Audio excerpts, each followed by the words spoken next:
everything, and that's my hook, just proves he has no idea whatsoever what he's talking about. Total Biscuit thinks that his videos are some kind of godsend because he's informing people about new games that you might not have heard of, and frequently he rips the sucky ones a new asshole. He thinks his content is better than mine because people don't buy bad games when they see his stuff. Only I've gotten thousands of messages over the years saying the exact same thing about my playthroughs and or reviews. Just because he puts out one highly edited video and I play through an entire game from start to finish doesn't make him better than me. And honestly, one edited video versus playing through an entire game, which is really harder to do. Seeking therapy because I sometimes get upset over / baited by trolls, if I'd let it get that much to me, I'd be in a nut house by now. Little did Phil know he was indeed in a nut house, except it was his condo and only had one inmate, himself. Besides him pretending like Total Biscuit was saying DSP's content was exclusively negative, Phil completely sidesteps the treating fans like shit accusation and the empty box giveaway so that he doesn't have to acknowledge there's at least an inkling of truth to TB's comment. Despite the fast approaching instability due to his plummeting in popularity and YouTube's ad revenue policies not treating his content kindly whatsoever, the financial mastermind that is Phil Burnell decided it was time to once again buy a new condo, this time in Washington. Supposedly he had no outstanding debt besides his condo, which he was still paying the mortgage for, and decided that Connecticut was too expensive to live in due to its very high taxes. So much so that it was worth it getting a house in another state, despite his outright admission that he had no prospects of selling or renting the Connecticut condo. In early 2014, Phil and Leanna move in together. Phil made it clear from the get-go that he was going to need his audience's money. A lot of it. Again, the issue isn't necessarily that he's asking for support, it's that the reason he needs support in the first place is that he decided to do a very expensive move at the same time his channel was dying. To make matters worse, he tried implying that his lack of money wasn't his fault, but that the slow months he was experiencing was due to the games being released at the time not being good. It even got to the point that he suggested he was going to upgrade his video's quality to 1080p. You know the situation is bad when Darkside Phil is considering doing the bare minimum. But the trolls didn't fall for the pity party. If anything, his pivot to e-begging after his AdSense brute force strategy was no longer functional only earned him even more distaste, since instead of doing the smart thing by admitting this format was outdated and obsolete and changing it radically, he would rather beg for his fans to give him money directly. Before, Phil was just ignoring the requests of people who watched him, but now he was setting himself up to inevitably ignore the requests of people directly putting money in his pocket. But tensions weren't rising exclusively on the YouTube front. Over at his fan forum, because yes, he has a fan forum, the users were beginning to become upset over DSP's tyrannical method of management. Without due justification or warnings, Phil tended to ban users and lock threads without any concern. One infamous quote to come out of this situation was Phil saying, "I can't break the rules, I am the rules." I believe he's actually unknowingly quoting Louis XIV, King of France, who said, "I am the law, I am the state." His own fan base got so sick of it that even the mods of the forum, who were appointed by Phil himself, took issue with it and tried to strike an agreement with Phil so that by establishing clearer rules, he would no longer act as an administrator and let them do their job. Consequently, he made a post announcing it. Effective immediately, all account names, avatars, signatures, etc. related to known internet memes dedicated to negativity regarding myself or my work are considered trolling, and per forum rules are a permanently bannable offense. This includes the Kojima World Order in particular, but is not limited to it. I'm already seeing accounts that, no surprise, are popping up on the site and doing nothing but spreading unfair and unwarranted negativity about me. I'm all for legit criticism, but these anti-DSP movements are not that. They're one-sided bullying campaigns and will not be tolerated on my site in place of business. If you have a problem with that, contact an admin for immediate deactivation of your account. Thanks all for understanding and moving forward positively. Despite this agreement, Phil proceeded to not uphold his end of the bargain by permabanning a user for what he deemed was unwarranted and unproven slander. The mods of the forum, along with many of the Twitch mods, resigned en masse, saying, "For those who read the settled agreement, this was not allowed. It was in direct violation of our agreement. We tried our best to stay, and unfortunately we failed in that regard. All the best, the departing staff." Noticing that even his own mods had left him, or in his eyes betrayed him, a la Julius Caesar, Phil decided to respond on the forums. Mods did not uphold their end of the bargain first, which is why we've come to this. I refuse to pay thousands of dollars for a website where I get personally attacked with slander on a daily basis by the same people. Getting slaps on the wrist, such as warning points, haven't done anything to change the fact that the forums are a shooting gallery for my head. In the future, I'll either be seeking new forum staff who actually have the time and willingness to properly moderate, or I'll be downgrading the forum altogether so something more manageable for less people. I guess I didn't really need a $3,000 website, and I set myself up for failure when I got it. Thanks for those leaving, and I wish you all well in the future. For those wishing to stay, let me know so we can talk stuff out. I actually don't know what the hell he's talking about here. There are free forum template websites you can use for free, so unless he's an absolute idiot, he's a really bad liar. As a matter of fact, there's no reason to even bring up $3,000 in the first place, so I suspect he just said it to brag. Unless he's trying to suggest he was paying for the boss to do their job, in which case we're back to lying because they were unpaid. The situation continued to escalate as an administrator ousted Phil and would continue to take over the site, who in turn canceled the giveaway he was doing at the time due to it relying on fan art that was being published on the site. After the site was flooded with not safe for work images and completely wrecked, it went down and stayed down for good. At least until Phil revived it sometime later with a new, less inflammatory name. Just the DSP forums. When someone entered DSP's stream as he played Mortal Kombat 10, they successfully got him to lose his temper by bringing up the Leanna Kingdom Hearts incident, prompting Phil to spend the next few minutes just airing out his rage. I thought it was something that happened 2 fucking years ago on Twitch. I mean, could you be more of a fucking loser? Seriously.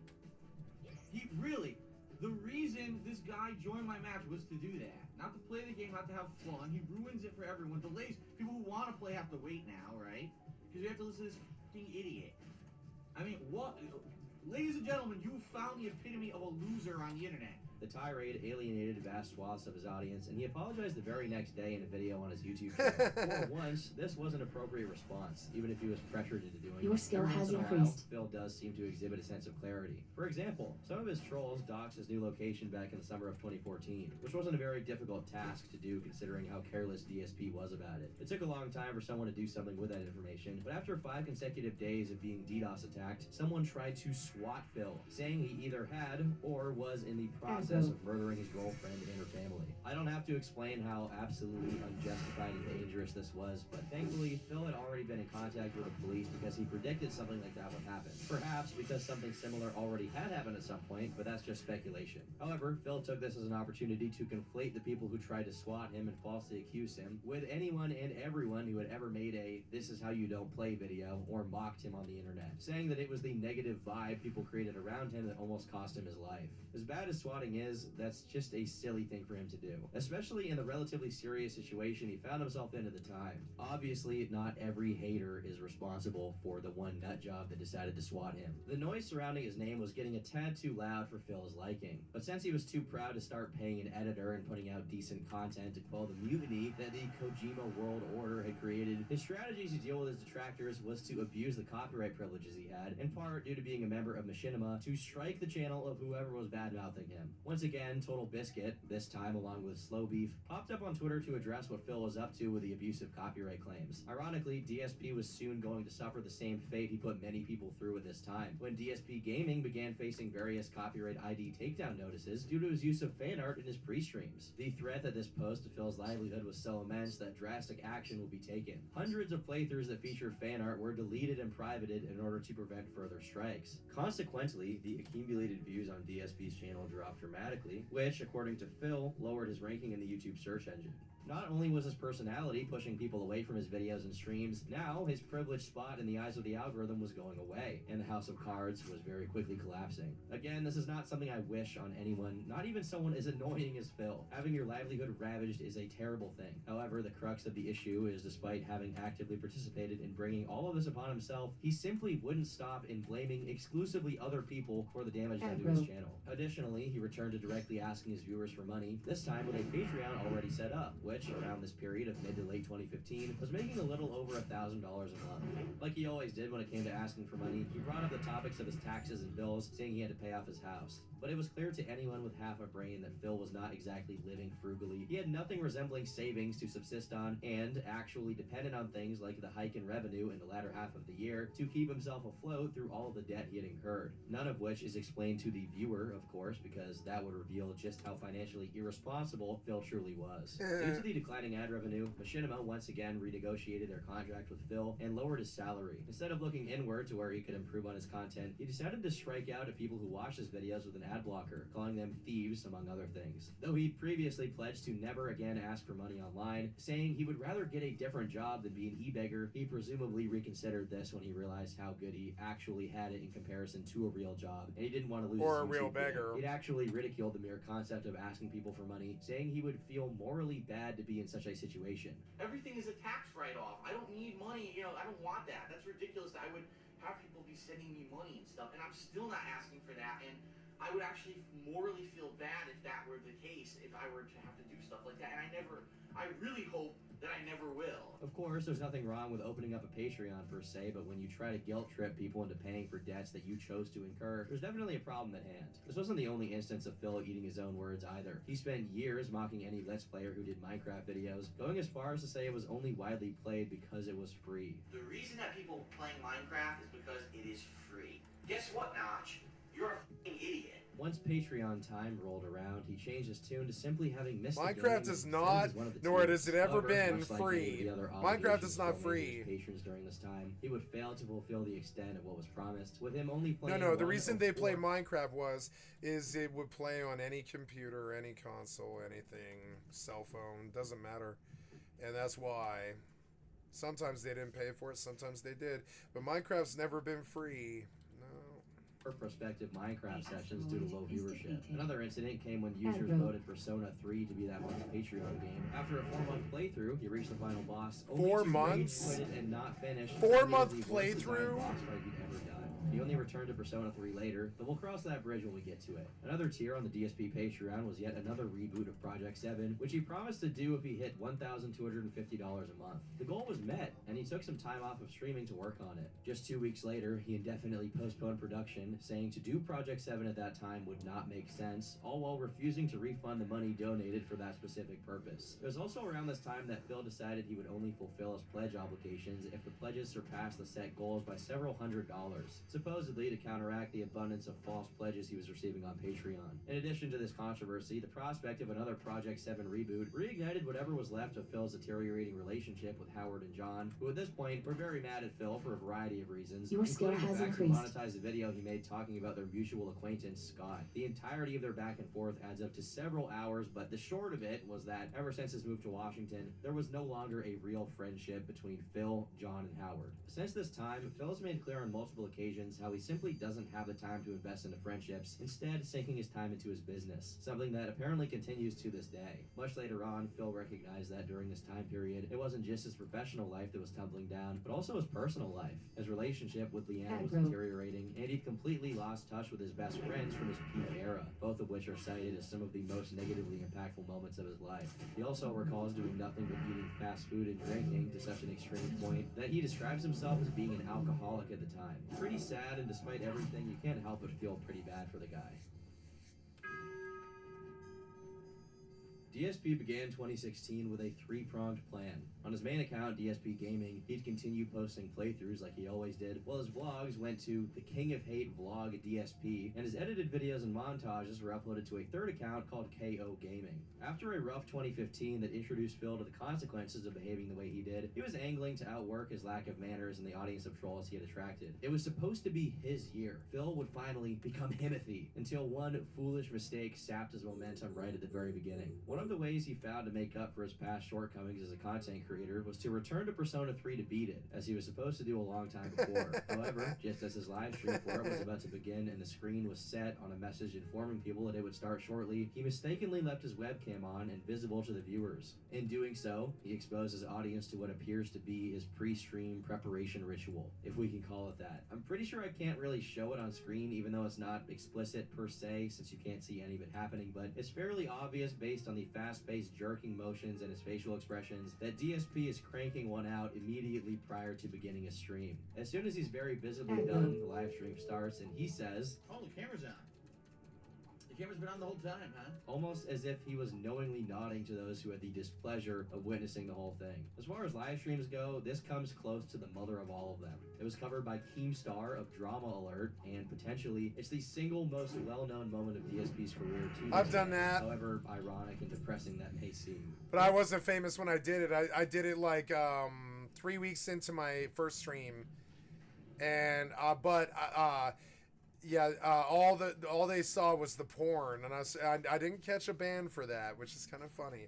I didn't catch a ban for that, but I did have somebody tell me that they caught me the next day. They were like, I caught you doing that, and I was like, yeah.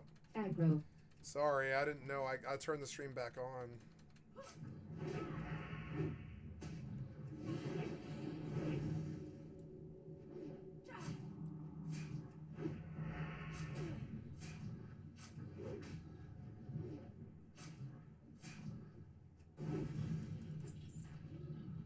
Phil's first response to the situation was to simply ban anyone in stream chat that questioned him on what exactly he was up to during that pre-stream. Due to the stream only having 20 or 30 people so on it. I confessed and I was like, yeah, I'm human. I finished up a 14-hour stream. I thought I was done. I clicked end stream, but the end stream and the start stream are the same button. And I'm sorry. I am sorry that I masturbated on stream, but I don't think I feel any shame for that. And I'm sorry that I streamed porn, and I'm sorry that you guys witnessed the lesbian porn scene, and I'm sorry that I did that, and I didn't mean to harm anybody or anything. It was a mistake, and luckily I wasn't famous like him. The more famous you get, the less leeway you have with stuff like this. Time, and since a lot of people watch live streams in the background while doing something else like gaming, he probably thought this moment would simply sink into obscurity and be quickly forgotten about by those who had witnessed it. I wonder, in the hundreds, maybe even thousands of hours of DSP live streaming and unedited videos leading up to this, if that or something equivalent has happened before and it just got lost like tears in the rain. His next move was to berate those who suggested he was such a degenerate as to masturbate in front of his YouTube viewers publicly before proceeding to claim he was simply scratching his leg. I don't know one single human on earth that enjoys scratching their leg that much. And honestly, I feel like if he had just acknowledged what happened and made a joke out of it, it probably would have been pretty funny. That's what I did. I was like, yeah, I don't feel, and then honestly, I told him, I was like, I know I'm supposed to feel shamed that I was masturbating, but I'm a single man. I'm fresh out of a 3-year relationship, and I have worked a long stream, and I got off and I was extremely horny and I masturbated.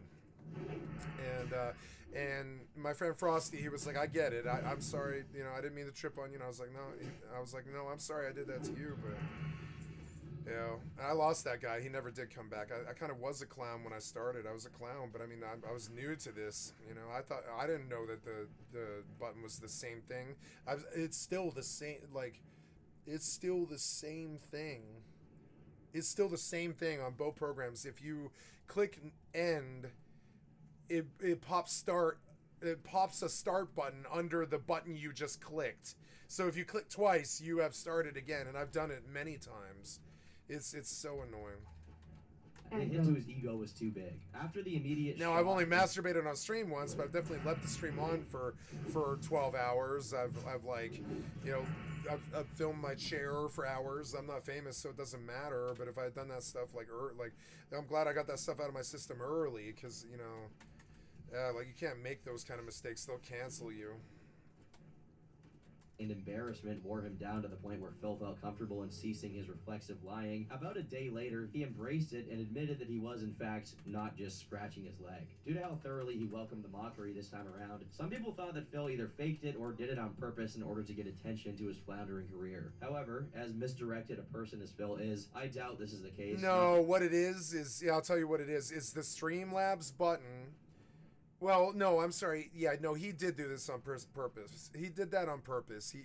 This one was particularly on purpose. You would never fuck up and start the stream by accident. That would never happen.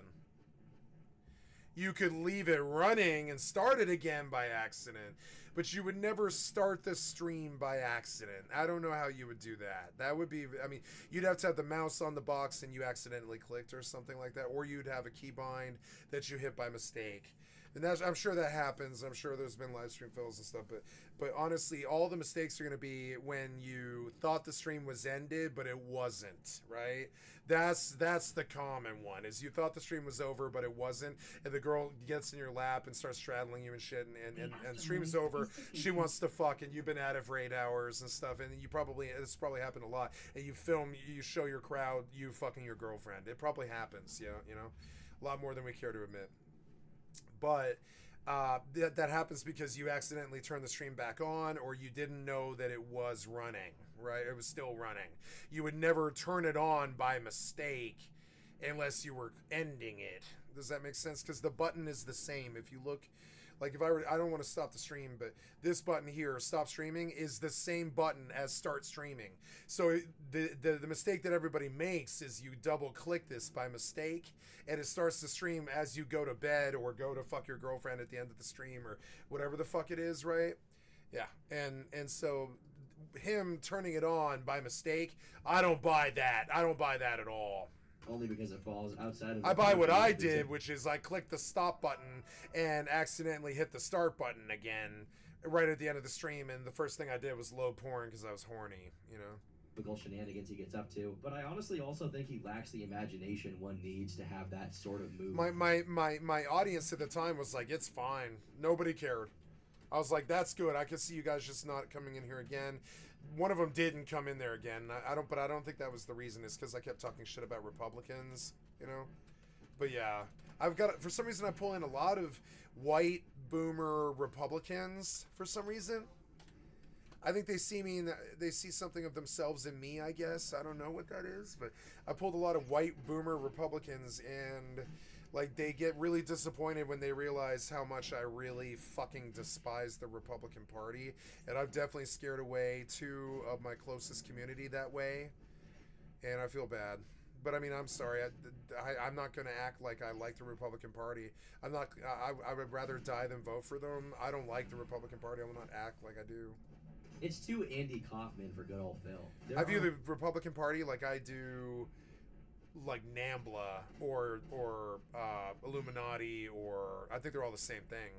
Way simpler and less risky ways to boost engagement besides. I mean, right now there's like 270 fucking Republican leadership going up for fucking underage sex charges. It's not good. I mean, that shit actually exists. Humiliation. And if we've learned anything, Phil loves to self-aggrandize. I'm sorry, it's not 270.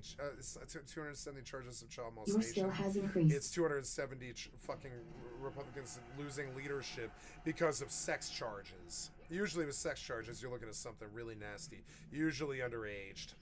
There are 270 Republican leadership facing sex charges right now, and 113 Democrats. And I mean, I'm sorry, I just tend to kind of like statistically less, whoever statistically is less likable, that'd be Republicans. And then 9/11 and COVID and Watergate and Reaganomics didn't help either. You know? To be fair, despite... I'd much rather have an idiot, a blowjob artist, a like banker president, or an old man than Watergate, Vietnam, 9/11, COVID, you know? The things we've seen on Republican Watch are demonstrably worse. Demonstrably. And so these white Republican gamer guys come in and they see me in themselves, and that's cool, but nah, man, that's not me. I was a punk singer. I used to get up on stage and scream about rednecks and shit like that. I'm not that. That's as far from me as you get, you know? How bad the incident in and of itself is. This is one of Phil's most competent... Like, you know, I used to stand on stage and scream about rednecks and shit like that. I'm not a fan of rednecks, no. I'm not a fan of Republicans. I'm not really a fan of the South, to be honest. As cold as that is, you know. And so I say these things up front, early, and alienate them early, so they don't think for 10 years that I was trying to hide it from them or something. No. I'll say right now, fuck Trump and anybody the fuck who rolls with him, or anybody even ever rolled with anybody who rolled with them. Fuck that entire party and anybody with them. Doubts of dealing with backlash. And I hope I do lose the weird, just straight up deluded white Republican men my age who think that shit still flies. Nah, man. Tell me that Watergate, Vietnam, 9/11, and COVID fly. They don't fly. Your party is bullshit. No. I forgot 20 years of Afghanistan. Don't forget that. Or the Patriot Act. Or any of the stuff. Now, what did the Democrats do? Get a blowjob? Be a banker president? Right? Be old? Bernie was old. Joe's old.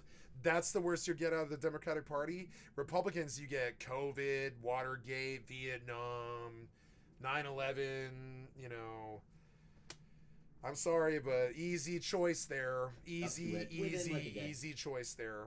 You know. Oh, don't forget the ban on assault weapons. That wasn't Democrats. Or two. However, despite dealing with That was Bush. minimally well, Phil couldn't look very. The ban on assault weapons that pissed off all the gun boys who still support the Republican Party for some reason. Did that come from a Democrat? No, that came from Bush. Your beloved weapons ban. That's a Bush initiative. Lead towards the future of his career and was very much. Yeah. Oh, something the Democrats did do is Clinton repealed the Glass-Steagall Act, which is essentially a war crime. And I would see him prosecuted for that. That one's up there with Watergate, COVID, 9/11. It's the worst thing the Democrats have done in the last 75 years. I would see him prosecuted for that, I think. And we had a slew of predatory banking until the predatory banking collapsed in 2008. That was the Democrats who caused that. The 2008 banking crisis, yeah, that's the Democrats. Yeah, and that's specifically because Clinton repealed the Glass-Steagall Act, and Obama wanted to bail out the banker White House because all of his fucking cabinet was bankers. So because he's deep state, and they're all deep state, but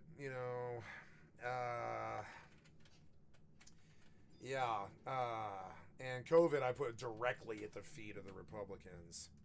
Past his prime. On the 1st of May 2016, while streaming the new Pokemon game, Pokemon Moon, on Twitch, his fans would incur Phil's wrath as he lashed out at them. Quite honestly, let me take a look. I've not looked at stream numbers all day. My God, the stream numbers were terrible. Wow, what happened? It's Pokemon. They're all man-children raised on the worst RPG of all time, Pokemon. And I don't mean worse as in quality. I mean as in the most simple, least challenging, most roll-face RPG of all time. Yeah. Turns out that, a lot of people like Pokemon. Is it a surprise? Uses, all right? Because the bottom line is people because that is the most simple RPG of all time. It is. Pokemon Red and Blue, or any of them really. Maybe they look better, but they're still the basic click A to swing combat that we've had since Zelda 1. The asteroid that is one of the most base RPGs we've ever had, Pokemon. So of course the public fucking went crazy love for it. But I mean, hopefully that's because they did it when they were kids, and not because they think it's a good RPG. Because it's not a good RPG. It's like, okay, this game, Beastmaster and Final Fantasy XI, has something like 100,000 times the depth of all of Pokemon, all of them combined. This one game. And you know what? The same people that sit on the board at Pokemon sit at the board at Squaresoft too. So it's not a big surprise. I would really like you to attack this target. Will you do it? Thank you. Engaged in his commentary, and Phil's commentary is boring, and that's why people don't want to watch the playthroughs of the streams. Bullshit. I'm loving this game. I'm voice acting. I'm engaged. I'm commentating on everything that's going on actively. Bullshit. I call massive bullshit on any idiot who says that about either the Watch Dogs 2, which I've been playing recently and really liking, or Pokemon. It's bullshit. I call complete and utter bullshit on anyone who's saying that I'm not engaged and I sound like I'm bored. I'm not. So I've had enough excuses. It just seems to me like people are fucking lazy and don't want to come out to the streams. I don't even know what else to say, you know? There are few mistakes as easy to avoid as openly complaining you don't get more viewers. And while it's not a particularly grave one, it shines a light on Phil's perennial state of mind. He isn't open to consider that his lack of... So, by the way, do you know why he puts the name Darkseid in front of his name? I do. It's because he's a juggalo. And that's fine. I like juggalos, actually. I like ICP. I'm not a juggalo ever. Never been a juggalo. But I got no issue with juggalos or juggalettes. Got no issue with them. I think it's actually a strong community, and I respect them a great deal. And I've got many friends who are juggalos and juggalettes and stuff. But it's one of the reasons why his name is Darkseid Phil is because he's a juggalo. It helps you make a few other judgments about what his personality is actually like. Popularity is due to the lack of quality of his content, or better yet, the consequence of his behavior as an online personality. Darkseid, Darkseid, Darkseid, Darkseid, Darkseid, Darkseid, Darkseid. See, I'll even quote the song that he's quoting, right? It's off the Bizarre album. It's called Darkseid. It's a great song. Dark Side did it. Dark Side did it. Dark Side did it. Dark Side. That's where he got his name from. It's an ICP song, and you can make your educated guesses off of that. Received backlash from his fan base, which was then compounded by other creators like Review Tech USA, who covered his little tantrum on livestream. Phil apologized for calling. I love tantrums on livestream. I do them every day. They act like it's shocking, motherfucker. That's where I live. I live on tantrums every single fucking day. What are you talking about? I love tantrums on stream. That shit's awesome. That shit made me my money. You know what I'm saying? I love tantrums on stream. That's drama. That shit's good.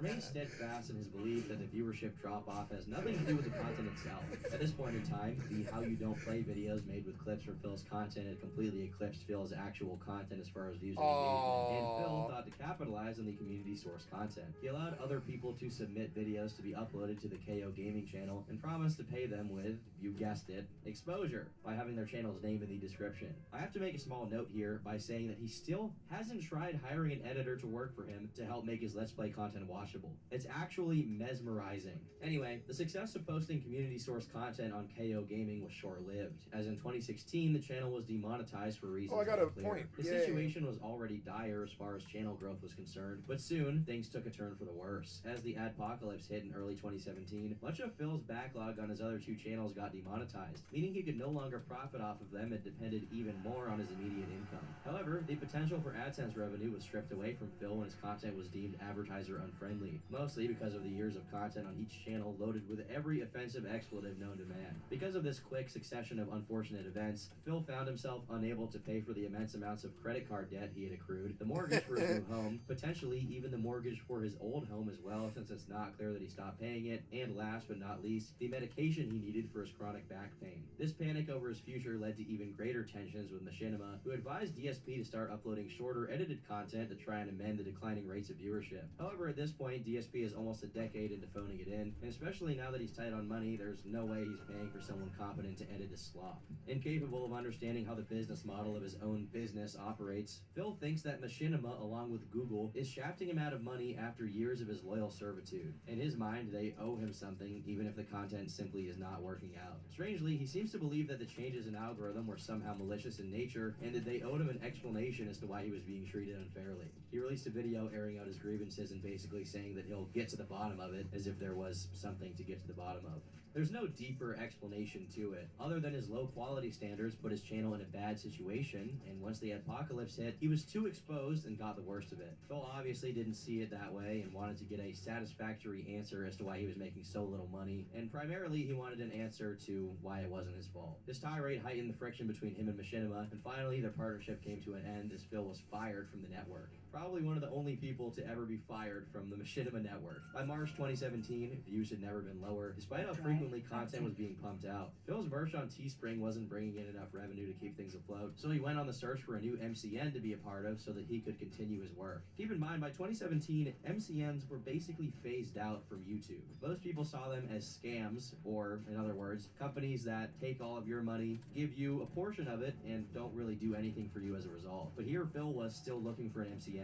Eventually, he found one called Curse, which was willing to take him in. This was a bit foolish on their part, I should say, since he promptly abandoned them to sign with another MCN, Media, who offered him content ID protection, with the bonus of allowing him to copyright claim the derivative videos of his detractors. Soon after, Phil noticed Laveria's inability to commit to any of their promises to him on writing, and sussed out that they probably weren't going to be able to meet his expectations. So he returned to Curse, which, while less lucrative, allowed Phil to continue his work. However, just as one negative feedback loop is looking like it might stop, another one begins. Phil's domestic life with Leanna became turbulent. Leanna, by this time, had recently gotten herself a job, and as the breadwinner of the family, was often out working. Probably because of the life experience she was accruing while at work, surrounded by adults with expectations of responsibility. Real people who have bills and live in reality and can't just fuck off and get their fucking, their constituency to toss donations to save their asses, right? real people, right? She began maturing herself, and naturally, muted tensions rose between her and Phil. In Yeah. early 2017, She wasn't the tweeted a child photo of a anymore. fake engagement ring saying, "My coworkers keep asking me when Phil and I are getting married, even though we aren't engaged. Gotta fake it." While seemingly small, it communicated a lot about how their relationship was going. She wanted more out of it. She wanted commitment, expecting Phil to take it to the next level, while he was comfortably in her. No, he's very aware that the reason she wants commitment is eventually she'll get 50% of everything he owns. I hate to say it, but those are the, and that's sexist, but it's not about her though. I'm talking about just marriage in general. If they want marriage, it's because they want 50% of what you own, and those aren't my words. That's a divorce lawyer's words. Marriage is not a good institution. It's good when it protects you from certain things. It's bad otherwise. And if you do it, get a prenuptial and definitely agree on 50-50 of everything at the start of it, not at the end of it. Because 50-50 at the start of it, you have this feeling that you at least agreed to it. If it's 50-50 at the end of it, but you didn't agree to it, it can be incredibly devastating to people. Well, he acted very confused on stream when he was. But honestly, up. if that girl wants to marry him that bad, it's gonna be because she eventually won. And it's sexist, but it's not because I think she's a gold digger or something. It's because marriage is about a 50% split. It's what it's actually about. I mean, I watched this thing from a famous divorce lawyer. The whole reason marriage is there is to ruin lives, essentially. It's only there to create a punishment for when you fuck up. That's it. I mean, it doesn't benefit you in any way or form. It's a legal contract that means nothing. Some people need the devotion, and happy marriages do exist 32% of the time. 32% of the time marriages are successful. So you gotta wonder if people want to get married that bad. You gotta wonder, they know that 68% rate. They know all about it. But I mean, it's still like, it's essentially like a, you know, it's like a money pit. They want 50% of your well-being. If a woman was like, "You won't marry me," and I'm upset, I'll be like, "Oh yeah, I'll absolutely marry you if you get a prenup. I'll marry you. Got no issue with it." And they're gonna be like, "What do you mean prenup?" "Oh well, the agreement that we go into it, like, you know, combining our resources and trying to make a go of it and make it successfully through this life.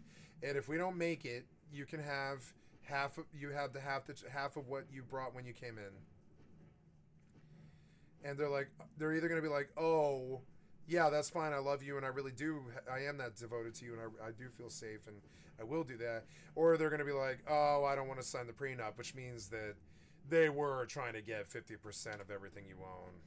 To him and got engaged to her, though he admitted there was no hope of having an actual marriage take place due to Phil's unstable finances. Despite the proposal, there were various signs that they were adrift and on a fast track to separation. A little while later, Leanna suffered an anxiety attack that was so intense it landed her in the hospital. This flare-up of her condition compounded on top of their already bad situation, since they had to pay for her 3-hour stay in the emergency room, despite her receiving nothing resembling treatment besides a pill, according to Phil. The reason for her anxiety attack is unknown. It could just be from the stress of having a job, but many people speculate it had to do with her relationship with Phil. Soon enough, Leanna did break up with Phil and moved out. While he denied it for a brief period, he eventually did speak out on it, saying the following: "Since there's been tons of speculation and it makes sense to clear it up, yes, it's true that Leanna and I have broken up. We actually broke up a while ago and she moved out 2 weeks ago. We purposefully agreed to keep quiet to prevent any unnecessary drama on either side, being that we both have public personas and social media presence, and we're still on good speaking terms. This is a personal matter between us, dealing with behind-the-scenes occurrences and feelings that, quite frankly, are nobody's businesses but our own. I wish Leanna the best. I still talk with her regularly, and we'd both appreciate it if you'd respect our privacy on this matter. As in, don't bother asking for details because you won't get them. In fact, this is probably the only time I'll really address it, as I prefer to move on positively and focus on the future. There will not be any videos made on this subject. Thanks for understanding." Meanwhile, the trolls took this opportunity to make a phone call to the radio station 897 KACC and requested the song "Baby Come Back" on Phil's behalf. 897 KACC, we got a dedication in. These kids and their names, I swear.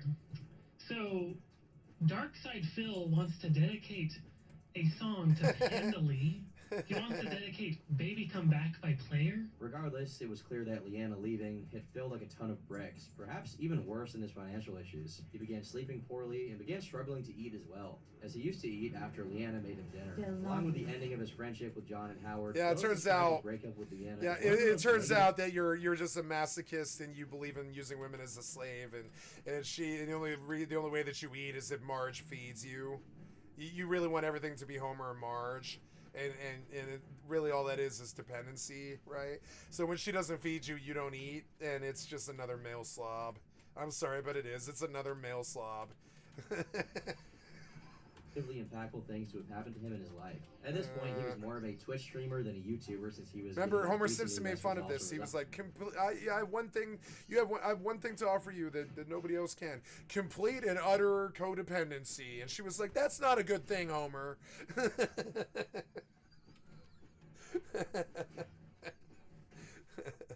Uploads, and still, the requests for donations to his Patreon kept becoming more frequent. His trolls found themselves at a crossroads, like a dog chasing a car. They didn't know whether. And on top of it, she was like, "Put a ring on it, and I will be your slave," and he wouldn't do it.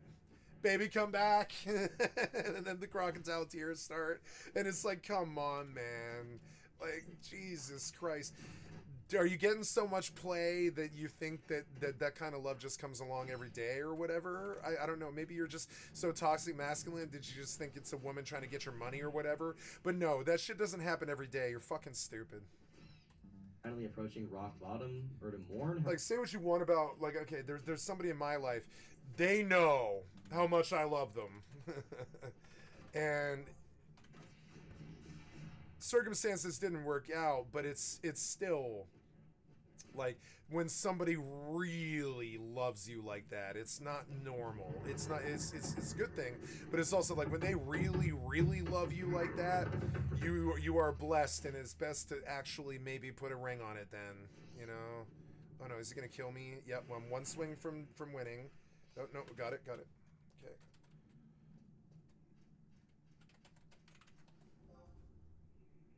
How low he'd come. By November 2017, Phil got into another relationship, one that he publicly announced in early 2018 by posting a picture of a red-haired woman tending. Why is your dating life so important to your streamer life? Unless the girl wants to be on the camera with you, like the Ace family. I should go look at Ace family. I haven't looked at them in like a year. You know, unless you're doing like a codependent, like, or not codependent, but like co-streaming, like marriage thing, like Ace family. I don't really think she should ever be in any of your pictures. That's putting her on blast. Thousands of people are just looking at this. It's weird. Into his Christmas tree. Though her identity. I believe love relationships should be private, even marriages. I don't think that's anyone's business. I don't know. Maybe I'm old school. Like, my mother knows the names of all the celebrities' kids. All the celebrities' kids, and I really dislike that. It's the only thing about my mother that I dislike at all. The only thing I really dislike about my mother is she's always known the names of all the celebrities' kids, because she cares about each and every one of them and what their parents did to raise them, and she tracks that shit like racehorses. And and I'm not a celebrity, but, like, you know, I have some sympathy for that. If your kids are followed like racehorses are, that just can't be fun, you know? So anytime that your wife or girlfriend or husband or boyfriend or whatever the fuck, you know, sig other, is on camera with you, that is a liability, in my opinion. They either need to be in on the stream, or okay with being on the stream, or getting 50% of the stream's money, or something like that. Otherwise, I'm not keeping them off it. I'm just saying you don't want to be on it. Don't cross the camera line. Was concealed. The troll's response to this was to quickly start a thread on Kiwi Farms, claiming to be a lady of the night who was hired to pretend to be DSP's girlfriend. And what is perhaps the strangest twist of this entire story, it turns out the people behind this particular troll campaign were Patrick and Brenda Bronsgeest, a pair of professional scammers who use pictures of young women without their consent to swindle victims of their money. After a decade of their grift, it was their attempt at defaming Phil that caused their undoing. The woman whose picture they used to pretend to be Phil's fake girlfriend was contacted reacted and promptly refuted their story, and just like that, the thread was gone. The account that made this thread was soon linked to another pseudonym, Angelina Capri, who had registered a domain in the name of none other than Patrick Bronzegeist. By the time they changed the registry information to the domain providers, it was too late. Kiwi Farms had already gotten to them. Scouring the internet for any information they could find about them, they came up with various indecent images of Brenda, among other things. Another account linked to Patrick was recorded attempting to provoke Phil during Twitch streams, claiming to be a patron who would rescind his pledge if Phil didn't address the rumors directly. Whether this was a botched attempt to extort Phil, or just a way to kick him when he was already down for entertainment is still unknown. Owner of Kiwi Farms, Null, would personally email Phil seeking to clear the air around the situation. I love drama. I also really hate being lied to. The escort story had steam to it because the escort identity had tweets mentioning you going back 4 years before the first "This is how you don't play." The escort profile if you have like 1,000 follows or say like 1,000 subs, you really should never, ever, ever, ever frequent a sex worker. It's pretty much the guaranteed death of your career. If you ever get famous, that sex worker will sell you out so quick, and if they don't, then somebody else will find out and do it for free. Do not ever use sex workers if you intend to be famous. It's the fastest, most assured way to just straight up get canceled. Like do not use hookers. You want to know why? Because Christians can't handle it. They can't handle it, not in any way or form. They can't handle liking you. They're gonna tell your kids you're evil. That you should avert your eyes. It's the devil kind of stuff. This is why you should never. I mean, you shouldn't really ever. I mean, you should never use sex workers anyways. But I mean, if you do, you shouldn't be famous. No, that's honestly, I look at sex work as something for the common man, kind of. Rich people shouldn't need to pay for sex. That's silly. Maybe if they're too ugly, I guess. But even then, I have absolutely had no problem getting laid at 375 pounds. I don't believe. I think it's more about trying. Like, I tried, I guess, and other people didn't. But I had no problem getting laid for 5 years when I was like 360 pounds. I don't know, and maybe it's my face. I don't know whether a personality or what. But I think it was actually trying. I think I just tried. That's the difference. You can still do it. It doesn't matter. So, like this thing about, oh, I'm rich, I gotta go buy a hooker, like fucking Boogie or whatever. Nope. Had its identity verified by a third party. Every single thing they said was impossible to disprove, but it fell apart in January when she claimed, and no one believed, you had someone. That threw her entire story off balance, and people began looking for what was going on. The truth? They were professional catfishers, a Dutch couple using random girls' pics to get money in Amazon wishlist items. They were genuine fans of yours in 2014, but turned detractor, then decided to use their extensive catfishing profile against you. I know you don't want to visit my site, so this is an archive of the full details on a third-party site. It totally exonerates you. Cheers, big years. Following this fiasco, Phil introduced his new girlfriend, Kat. Compared to Leanna, oh my god, spoken to the point of being jarring. Why are you with this dude? Didn't the girls warn you? What if he has STDs? For Phil's following, Kat was more shy, refusing to participate in Phil's playthroughs and seemingly being averse to having her photo shared. She appeared so uncomfortable in front of him. Oh good, so she shares nothing in common with him except money, really. That it quickly became a gag that Phil kidnapped her as a hostage. Regardless of what was being said by the detractors, this was a good sign for the relationship, since Kat wanted nothing to do with Phil's online presence and what it came packaged with. In 2018, Phil tried to replicate the virality of his original DSP Tries It Axe Body Detailer video, but it was quickly overshadowed by another controversy he involved himself in. At the time, prominent streamers and influencers received copies of the newly released State of Decay 2, common practice for companies who want to promote their products. Upon realizing he was simply too irrelevant to be viable as a recipient of a free copy, Phil took to Twitter to rant. Those playing State of Decay 2 a full week early are paid shills. They are walking advertisements, not true gamers. He was jealous. Solely for a paycheck. I'll be paying for the game and playing it this Friday, just like so many of you. My reactions will be legit, as always. Within a day, Phil retracted the statement once he realized he himself had received free copies of games such as Fallout 4 and Dark Souls 3, and that would obviously make him look like a hypocrite. So he retracted the statement, presumably because he himself had received free copies. Anytime you, as a streamer, he also suggested using Twitter for business purposes. As a streamer, anytime you want to cast judgment on somebody, you got to make sure that everybody else agrees. You can't just throw out your opinion. You got to make sure it's the popular opinion, or you will get crucified every time. Every time. Yeah, this was a good Tiger. Yeah.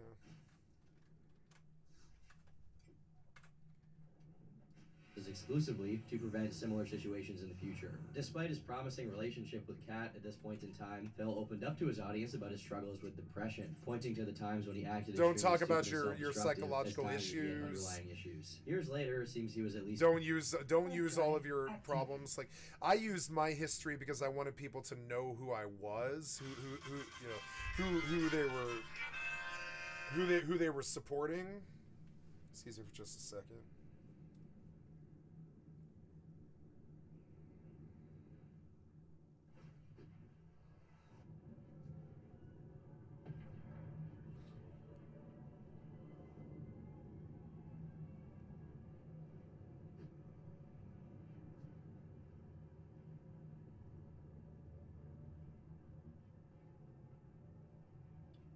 Okay.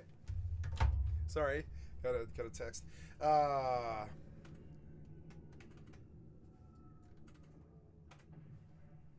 can't get the video. There we go.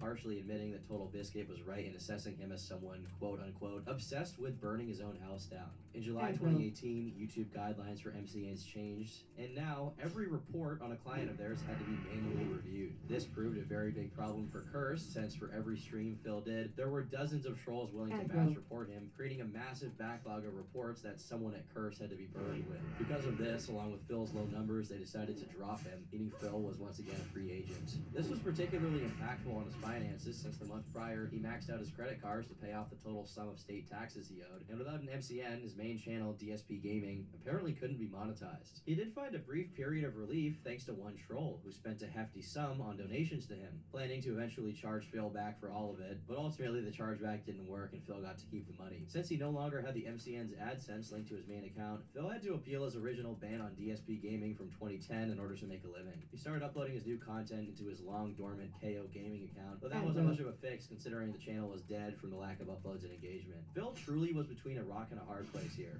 On Twitch, he aired out his frustrations in regards to his dwindling income and a lack of financial support from his YouTube viewers, saying, "I'm gonna make a video about it tonight, asking those who watch on YouTube to pledge on Patreon for real this time. If people watch on YouTube, that's no excuse anymore. You guys on stream, I cannot really ask for more. You guys give me so much already. But those YouTube viewers at this point are just taking for granted, and it has to stop. Those who have watched me on YouTube for 10 years and just take it for granted that I'll always be there need a wake-up call. How am I getting thousands of views on my video and having less than 200 patrons?" In the video, he announces that from now on KO Gaming, he will be heeding to people's requests and uploading long-form content, almost as an archive to his streams, instead of hundreds of 10-minute or shorter clips that he used to do. Though this is a concession, it's done very begrudgingly, and it's not timely whatsoever. It would have been significant had he done this 5 years prior, but now it's just too little too late. I should make a note here that he's more than willing to press his YouTube viewers for wanting to watch something without paying for it. Meanwhile, he's not very eager to press himself to get a real job if his financial situation is as dire as he claims it is. It's almost like he's completely sidestepping his monetary burdens and placing them squarely on his viewers, like they're the ones in debt to him.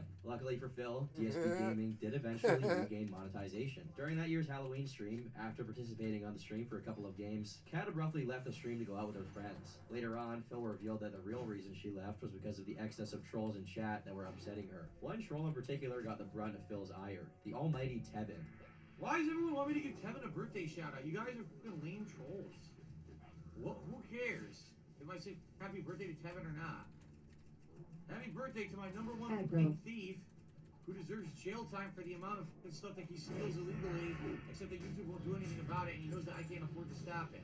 Happy birthday, shithead. Tevin's claim to fame, besides beating Phil in Street Fighter on one occasion, is having tried out the Wings of Redemption playbook on DSP, deliberately calling him Dave instead of Phil to get a rise out of him. Although it didn't catch on as much as Wings' Richard Samuel routine, it was an admirable effort. Besides being responsible for restreaming many of Phil's streams, Tevin had been around for quite some time, knowing of DSP since before 2010. What's interesting is that many of Phil's most prominent detractors at one point were actually fans of him. Quite the Batman dynamic he has going on. Due to all the DSP DSP derivative content Tevin had uploaded, Phil began frequently accusing Tevin of stealing his content, comparing him to a bank robber, among other things. For a brief period, he was the primary recipient of DSP's ire, to the point where the phrase, "It's Tevin's fault," became one of the rallying cries for the detractors, especially during that period. But no matter how much Phil accused others, ultimately, he was his own worst enemy. Despite being a very meek person in real life, according to everyone who's actually encountered him, online, Phil just had conflict in his nature. Some were less personal, such as his brief friction with low-tier God, as the two were often compared to each other due to both being very toxic Street Fighter players. As a matter of fact, they even fought a match. Your skill has increased. Starts off the match with a scrub cycle pressure, praying that it can work.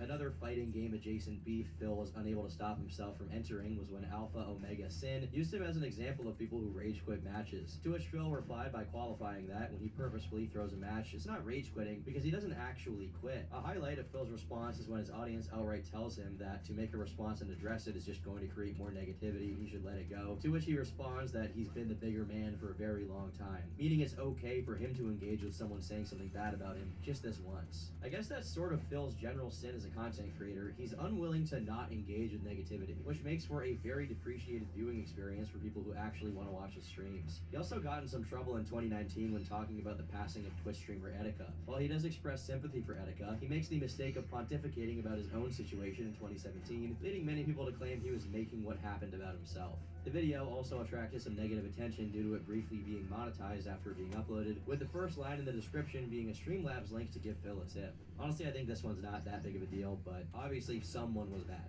In a similar instance, about a year later, Phil got himself in hot water again, this time regarding Kobe Bryant's passing. Today's just a bad day. Kobe Bryant passes away in a tragic helicopter crash. My slaves get corrupted and abused for 3 nights. What else could happen? I hope nothing else. I hope that's it. DSP had a history of conflating other people's circumstances with irrelevant or petty things. For example, when Toby Turner was facing some very serious allegations in April 2016, Phil posted a video covering Oh, come on, he killed me? Oh my god, so quick. I was like full health and I go back for 30 seconds and I'm dead. 164. And the topic at hand was Jesus. Toby potentially being a sex offender. Another example of Phil's pettiness knowing no boundaries involved fellow YouTuber Pro Jared. In 2016, Jared made an innocuous tweet saying, "I took a wrong turn on in the internet and ended up reading DSP hilarity, haha, whoops." A whole 3 years later, when Jared was faced with accusations that he cheated on his wife and was exchanging salacious DMs with minors, Phil actually remembered this microscopic dig and spoofed it, saying, "Took a day off from the entire internet, but hashtag Pro Jared hilarity was at the top of everyone's Twitter feed. Haha, whoops." In an unrelated video, he outright brags about biding his time and keeping his eye on the bigger YouTuber who had punched down on him, but he made no comment when Jared addressed the accusations himself and largely disproved them. This tweet went viral and got positive reactions from a few other prominent content creators, and Phil had a mind to capitalize on the first morsel of positive online attention he got in the entire decade. How did he do this? Not by pushing out some content to capture people's attention and keep them coming back for more. No, of course not, okay? Instead, Phil deferred back to his standard operating procedure, going over every negative thing ever said about him for the 1000th time in an almost 2-hour-long video. Oh no. One of the claims he makes in this very long video is that he had less haters now than he used to, in proportion to how many genuine viewers he has. Phil was right, but he had no idea why this was, and presumably chalked it up to trolls getting tired of his shtick and moving on to something else. Unbeknownst to him and many of the casual followers of the DSP phenomenon, the main group of DSP detractors was about to implode. Wings had Sean Ranklin, Chris Chan had Liquid Chris, and Darkside Phil had the Sons of Kojima. Sons of Kojima is a group dedicated to discussing, reacting to, and memeing on DSP. Their name being an intentionally purposeful nod to Phil's complaints about Hideo Kojima's game design decisions in the Metal Gear game he was playing in the first This Is How You Don't Play episode. The first proper group with this purpose was the aforementioned Kojima World Order, who focused primarily on troll compilations. However, Sons of Kojima took it to the next level and added their own commentary and spins on the contents to the DSP moments that they compiled. Even the original creator of the This Is How You Don't Play series, Evil AJ 2010, was a member. Quickly, the Sons of Kojima became the largest group of detractors online, with one man in his helm, Fred Fox. Wait, who's this? Fred Fox? Fred Fox. Fred Fox.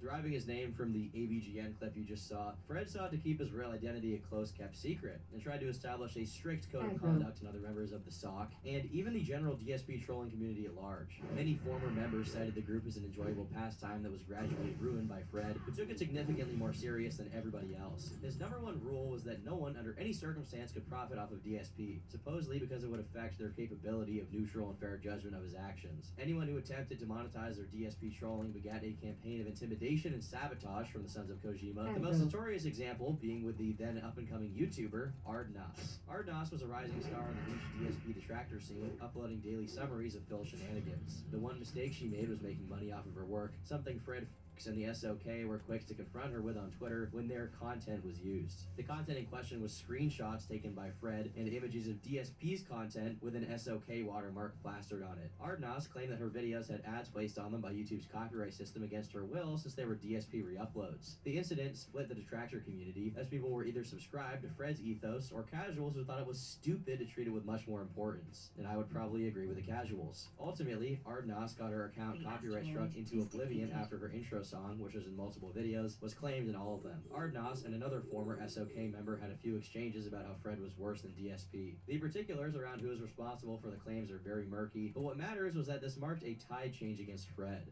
For the roughly 3 years that the Sons of Kojima was around, it was involved in more internal drama than DSP himself. In 2015, Phil's main gaming channel, DSP Gaming, had been plagued by various copyright strikes over the use of fan art and pre-streams. Leaks from a former Sons of Kojima member, Kaz, revealed that it was an associate of the SOC, the Awesome One, who not only created the fan art for Phil, but revoked permission for its use in his pre-streams, with the Sons of Kojima giving him the authorization. The Sons of Kojima had gone from idly compiling and reviewing Phil's content for fame and ridicule to actively seeking to destroy his career. One user, the King of Divas, saw Fred leading the group as the direct cause of everyone in it becoming distrustful of each other, but he was pushed out of the community and punished for his betrayal after the fact with a feature-length expose. His private messages, recorded calls, and personal information leaked, all for his non-adherence to the cult of Fred. Another user, Doper, made probably the best assessment of what the group was becoming in a twitlonger. Let's be real here, Phil is not Hitler. He's an overweight, careerless 35-year-old man who spends his days walking from one end of his house to another while complaining about how hard his life is. I've seen way too many people act as if they're on some kind of mission to defeat DSP. Why? What's the end goal here? Get him off YouTube? Get his Patreon shut down? Why is this something that people would want? What exactly has Phil done to you personally that would justify that in your eyes? He blocked you? He banned you from his shitty-ass forum? He called you names on the internet? Take a second look and think about how little that matters in the grand scheme of things. If he wants to run the forums into his own little safe space bubble with extreme hostility to newcomers or folks that don't kiss his ass, well, he has the right to do that since he's footing the bill for its costs. He has no career future, no friends, no stable income. He spends whatever free time he has going to hotels in his own area instead of actually seeing the world and gaining new experiences. His health and lifestyle is nothing short of abhorrent. We'll find out soon enough how badly he screwed his life up. There's no need to try and hasten that process, and neither should you feel happiness about it happening. This isn't good. It's sad. It's sad that a grown man is wasting his own life by acting like a petulant child, crying about how everyone else is wrong and he's right, while banning or blocking anyone who challenges him in any sort of way. If you want to laugh at how shitty his life is or what an asshole he's been, go ahead. But don't pretend you're on some kind of internet crusade against him. Is going on and on about Phil really getting anyone anywhere? Is bitching about him for 75% of a podcast really helping anyone? Phil isn't changing from anything being said on them, and neither are his airheaded fans gonna stop pledging their money to him. What's there to even talk about at this point? Phil says something stupid about something he doesn't know anything about. Phil gets criticized and responds by blocking and then writing another wall of text. Phil whines about a video game not letting him win easily. At what point does it become obvious that it's just the same old boring crap from him? Fred did address this twit longer in the 96th episode of the SOK podcast, but removed it due to the backlash it received. Fred at this point wasn't just after DSP, but openly talked about his plans to dox DSP defenders, which more and more just meant anyone who wasn't as dedicated as he was to wrecking Phil's life. An audio leaked of him mocking his own friends from SOK, and it was becoming extremely clear their operations were nothing beyond a platform for Fred to deify himself and his unhealthy obsession with DSP. Some people claimed he'd spend over 19 hours a day in calls, attempting to manage the increasingly murky Sons of Kojima. The details of this are extensive and documented, but get to the point of redundancy and how ultimately irrelevant they are. Basically, everybody was under Fred's suspicion of being out to destroy SOK. This is what happens when you don't have better things in your life to worry about. When the previously mentioned almighty Tevin had to pull out from participating in the podcast, Fred became paranoid about him to the point that he decided to release Tevin's docs. In an unexpected cameo, Mr. Medicare tried to intervene intervene in the situation and give Fred some advice on how to avoid the implosion of his group and reputation. Metokur accurately concluded the group had become A-loggers, a term which originated with Chris Chan to describe haters who become so obsessive they end up significantly worse than the people they dislike. Beginning in late July of 2017, a series of leaks regarding the Sons of Kojima, and specifically his leader, Fred, began to circulate on forums. Fred continued his relentless campaign of enemy making in his own community, this time by persecuting a detractor called TXT for having a monetized Twitch emoji of DSP's face. He provided someone with information to use against TXT, who attempted to retaliate by doing the same to one of Fred's underlings before leaving the community. Surprisingly, this was the last straw that broke the camel's back and made people in 50 2D silver, farms not bad. turn against the SOK for good. Fred resented the whole situation and was still pushing for an expose to be made on TXT, but at this point, people within Sons of Kojima were turning against him. Soon, a massive prolonged leak began with the intent of exposing Fred, including recordings of him intimidating, blackmailing, and pitting members of SOK against one another. In a very strange turn of events, it turned out that in one of his random endeavors to terrorize anyone Fred suspected was a DSP fan, he used a voice changer to stalk and have cyber sex with an autistic man. If I had $1 for every time a lolcow hater manipulated an autistic person into cyber relations via a fake voice, I'd have $2, which isn't that much, but it is kind of odd that it happened twice. Unsung Hero Bot decided to leak a barrage of incriminating conversations between Fred and another primary member of the Sons of Kojima. On the 6th of September 2016, a former member of the SOK, Renegade Operative, posted a video called Responding to the Sons of Kojima and Conspiracies, revealing that not only had Fred tried to dox TXT and Tevin, but even Renegade's ex-girlfriend after she decided to join him on a competing podcast. A day later, Fred's closest acquaintance from the Sons of Kojima also came out with his story, and given their proximity, this was one of the most damning accounts. Che abandoned the Sons of Kojima due to the group's toxic atmosphere, but in his absence, he had largely taken up caring for his then-girlfriend and fellow member of the SOK, Alice. Alice suffered from leukemia, and in 2016, she sadly passed away due to her illness. This is relevant because Fred thought her death was faked, and in scouring through a ton of obituary sites, he only succeeded in doxing Alice along with her parents. This obviously made Che very upset, and in the last episode of the SOK podcast, which was hosted by a member Fred was jealous of, no less, Che chimed in to air out years of abusive behavior from Fred. Null of the Farms would confirm a massive amount of attention being brought to the thread as users flocked to see the collapse of the SOK, as the thread about it hit 23 pages in just 3 days. But in the most cathartic moment of this entire ordeal, the man himself, Darkside Phil, caught wind of the situation. He addressed it in a pretty long twit-longer, saying the following: Tons of people are now messaging me to say that Sons of Kojima is being exposed for doing horrible things to me that they denied for years, and the like via a series of leaks. It was obvious the vast majority of the was always them, as they are the only group who delve that deep into my personal stuff. I would not be surprised if they performed the vast majority of negative things against me, including the doxing, DDoS attacks, false copyright strikes, prank calls, pizza deliveries, signing up my emails to hundreds of spam mail sites, signing up my physical mail to dozens of catalogs and magazines I don't want, sending me feces in the mail, yes, all that happened, and even swatting me. And remember, Leanna's father also got swatted. We knew nobody was safe. When it came time to start making preparations to attend Leanna's brother's wedding in late 2015, we came to the conclusion that, ultimately, if we attended, there would be a strongly increased chance that someone would try to with us and ruin the event. That would have been incredibly messed up. Having someone else's once-in-a-lifetime event get ruined by a swatting, we all collectively agreed to stay home and not attend the event. What did Sons of Kojima do? Well, first they decided to find out the address and date of the wedding. They, on their own, and without my mentioning to it for months, researched and found the event, and then spread that info all over the internet. They then decided to spin it that the reason we weren't attending was because I had forced Leanna to skip it so that I could stay home and play Fallout 4 to make money. So not only were they the reason we missed the wedding, they then turned their own vile Fallout actions 4 to into a make way to money. make me look bad after the fact. It's mind-numbing, isn't it? It's stereotypical stalker behavior, and when it happens to celebrities, they get restraining orders. This is a textbook case of a bunch of sick-headed, mentally ill, yes, if you try to ruin someone's life you don't know, you are mentally ill, individuals trying to destroy someone they've never met and have zero personal relationship with. Yep. It's disgusting and disturbing. I like what they just said. Like, yes, if you someone they've never met. And this is a textbook case of a bunch of sick-headed, mentally ill. Yes, if you try to ruin someone's life you don't know, you are mentally ill. You are.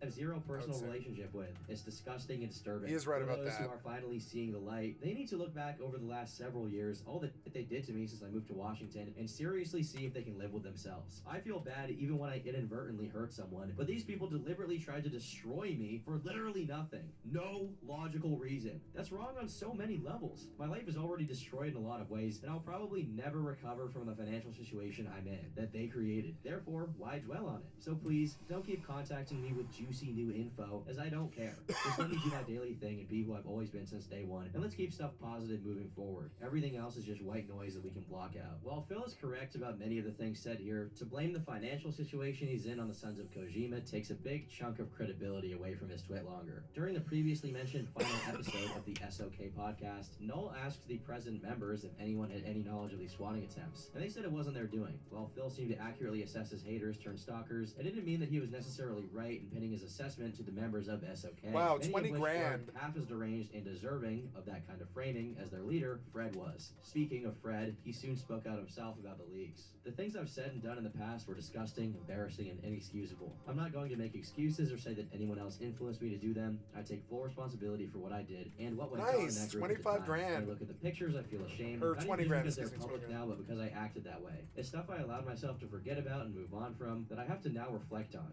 One positive thing I can say is that the things leaking out from 2 years ago are not what the group is today. That is why none of the leaks are recent. A number of things have changed and the vibe is completely different. I want to thank you for your support and your friendship. I have no hard feelings. I can only blame myself. Whenever things like this happen, I try to learn from it. This is no different. Let's see what happens. For now, I'm going to focus on my friends and family. The reaction to Fred's apology was, at best, indifferent. At worst, people, including Almighty Tevin, who represented many of the members of the detractor community, saw it as generic and simply put damage control with no actual repentance to back it up. Speculations as to how the group would fare varied. Some thought there's no way it could survive in any shape and suggested that some of the members of SOK were gladly having Fred be the scapegoat for their misdeeds. However, others saw value in what the Sons of Kojima did, but thought it should be limited to the fun commentary part without any of the officializing and secret keeping Fred brought with him. Many people discussed whether Fred should be doxxed, which led others to suspect that a vicious cycle was at hand. By hating DSP obsessively, Fred became like him. In fact, he became worse than him. And so if people were to hate Fred obsessively, they'd also become like Fred, and so forth. Regardless, the leaks continued relentlessly, and after years of ridiculing lolcows, Fred became one himself and received his very own thread on Kiwi Farms. With his detractors leaping headfirst into a shredder, Phil felt a burden lift from his back. Because of the void left by the Sons of Kojima's collapse, it meant that DSP had less judicious eyes trained on him at all times, and consequently he knew he could get away with more stuff than usual. Besides things like his old condo still bleeding his wallet every month due to the real estate market in Connecticut apparently being on a continuous downturn, Phil admits not only to have taken on more credit card debt, but also loans and borrowing money from his parents to pay the costs of running his business. He says he doesn't talk about it because he doesn't want to bother people with his problems, but this is evidently not really the case since he has no problem in asking for money and constantly talking about his problems every day. More likely he doesn't want to speak on where exactly that money is going because it will invite every dormant troll to scrutinize how financially irresponsible he actually is. Notwithstanding, he revealed that ever since his move to Washington, he'd been paying for a ridiculously expensive leased BMW. He talks about having been roped into it by the dealership so as not to pay penalty fees for the car he was previously leasing. But he explains this very poorly, so it's difficult to even pick it apart. The most egregious part of the story is that when asked about why he didn't just get a used car, he tries to make it seem like it would somehow be more expensive and inconvenient than just getting the BMW, which is obviously impossible to be true. Just get a Civic, okay? But Phil's financial situation became exponentially worse when apparently someone, presumably one of his detractors, tipped off the state of Washington that Phil was an unregistered business operating in the area. Phil hadn't paid taxes for his business operations for the previous 3 years, and all of that was about Oh no, I even pay taxes on my shit. What? Like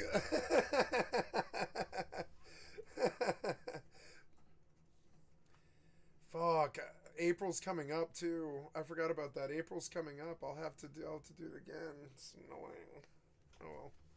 come down on his head at full speed. To pay off all of the back taxes Phil had accumulated, he did back-to-back live stream fundraisers on Christmas 2017 and February 2018. But despite having a minimum goal of $2,000, Phil only raised a little over $300. Undeterred, he tried doing even more special events, such as starting the annual tradition of having the entire week of his birthday having celebratory streams. Coincidentally, his birthday is in April, right around the same time taxes are due in the US. During this time, he held an impromptu fundraiser, again to the tune of $2,000, and this time getting a little over $400. By this time, Phil promised to not bring up his taxes anymore due to the amount of ridicule he was getting from both his fans and haters. Later, Phil confirmed he managed to pay off his taxes for the state of Washington, with only his federal taxes remaining. Only problem is his federal taxes amounted to $17,000. So I think he might be a good entertainer for them. I think he might actually be good for them, maybe, because he doesn't seem actually like that bad to me. Nothing like child molestation or rape or child porn or anything is coming up, you know. The asteroid is depleted. So I don't know how bad he possibly could be. I mean, like, how bad was this guy's? Oh yeah, the racism. Yeah, cancel him over the racism. Yeah, but that should have been the only thing they ever said. When it becomes all this other attack bullshit, then I say don't cancel him, because it looks like they're just vindictive. During winter 2018, Phil ran 4 different fundraisers to scratch together some money to keep it afloat. I mean, if you're going to cancel him, just cite the 10 videos he did about the top 10 best racial slurs or whatever. And boom, you got him canceled. Anybody who does care will cancel. And anybody still watching his stream probably likes that stuff. And he might be actually good for those people. I don't know. Was simply doomed, as we've previously discussed. His Twitch account wasn't. During this period, he went from 517 subs to over 1,800, most of which is thanks to one user who gifted over 1,000 subs during his streams. The total amount donated through gifted subscriptions amounted to a little over $5,000, which Phil got half of, as his standard operating procedure on Twitch. This, plus Twitch bits, his Patreon money, what was left of the YouTube ad revenue, and the odd tip, actually made things look slightly hopeful. The only stain on this relatively positive moment was that Phil, despite his previous claims that he used to be an alcoholic, decided to spend the Christmas fundraiser of 2018 indulging in hefty amounts of alcohol. Oh no, he got drunk once, guys. He got drunk once. Let's all judge him for getting drunk once. He got too drunk once. Oh no. Noticeably more neurotic the drunker he got. Luckily, he managed to drift by without causing any major havoc online. Later, he announced that the grand total he needed to raise was actually $17,000, as to cover the expenses for his tax attorney. April 2018 rolled around, and during the main event of birthday week, Phil managed to receive a total of $1,300 in tips. For the rest of the amount he owed, he made a deal with his parents. They would pay for his debts, but he would have to set out a 10-year plan to get his finances in order and keep them there. That was just one of many demands made by Phil's parents to teach him some fiscal responsibility. Another fundraiser was done in August of 2019, with the caveat that were Phil to get $1,000, a special positive announcement was going to be made. Once the goal was hit, it turned out he'd just gotten a cat. He alluded to a second goal reward, which was immediately hit when a user donated a whopping entire $1,000 in one tip, only for Phil to then explain that there was actually no second goal and that there had been some miscommunication. It doesn't seem this was entirely malicious in nature, more so a manifestation of Phil's lack of communication skills. Soon after, Phil did an interview with fellow YouTuber The Quartering, though many felt that it fell short of expectations, since Quartering wasn't pursuing the more pressing questions and more so taking it easy on Phil over the course of it. The more success in getting people to donate Phil was having, the more he was seeing little bits of trouble start to surface again. In another situation, a longtime viewer and supporter of DSP, DJ Runo, donated the $20 that would be necessary for Phil to buy Untitled Goose Game, which Runo wanted to see him play. Phil thanked him very much for his generosity, and eventually said he would buy it and play it the following week. However, the very next day, Phil took to his stream to say he didn't have the money to buy the game and was too poor to buy anything, asking for his viewers to donate him shop credits either for Nintendo or PSN. Unsurprisingly, this caused some commotion, and Runo tried to get his money back upon discovering that Phil wasn't going to play what he had gotten paid for. The more generous members of the chat deduced that since his PayPal was connected directly to his extremely overdrafted bank account, the money got swallowed up by Phil's debt before he could Oh no, his bank account was only made even worse when Phil added Untitled Goose Game to his stream schedule for the month of October. Following the end of his late stream at about 10 p.m. on the 7th of October. Later that same night, a post was made on Phil's forums titled, DSP pocketed my $20 for a game. It read, I need my money back, but he's banning everybody that's bringing it up. I'm just gonna go through PayPal and save the headache of lies I will be told by him. I long knew about Phil's dishonesty, especially when it comes to money, but I donated anyways because I wanted to see him play the game. I won't be an idiot again. Phil did not take kindly to this thread, changing the subject of it to entitled moron tries to fraudulently report DSP for something that didn't Come on, happen. man. The thread Don't talk edited like title. that. He also posted it himself saying, so you've But, made okay, an ass of yourself. I might talk a lot of shit about people. I might be a really negative person who talks a lot of shit, right? But I don't go on Twitter and say it. I don't go on their comments and directly attack them. I don't make videos about them. I don't make statements in the public trying to drum up dislike about them. I don't talk shit or cause shit in public. There's not. I think the nastiest thing I've said about another content provider is that one of their works was distasteful to me. And that's like, and it's I don't understand. I think it's the Twitter culture has to feed off of itself. Never contacted me directly about this, but instead apparently decided to post stuff up here, talk to detractors, complain to Twitch, and act like a general drama-filled dick. You're not the first, and you won't be the last. But you're really blue at this time. I was checking my emails an hour ago during my break between streams, and saw that you'd sent me a message on PayPal. In the message, you complained that you'd given me $20 to buy a game, and that I'd now said I wasn't going to buy it, but that if people still wanted me to play it, you'd have to send Nintendo credits. And you didn't want to pay twice, so you were requesting your money back. I immediately returned your funds that I raised in tips on today's Borderlands 3 stream, because that's all I have, and apologize that this was the situation I'm in. All money I raise has to go to bills for important stuff, like keeping the electricity and internet on, to say the least. So then I check my Twitter and the forums and I see this. Instead of actually talking to me like, man, you apparently are trying to report to Twitch using video evidence that was ripped from my streams by detractors. Guess what? That's not what a man or a fan does. You had a knee-jerk reaction instead of acting rationally, and now everything you've done was in vain because 1, you have your money back, 2, I haven't violated any rules or anything, 3, you just exposed yourself as a complete asshole. The best part is, I didn't go off when anyone asked about Untitled Goose Game. I didn't see anyone ask at all. I was angry that idiots kept asking for Code Vein / Astral Chain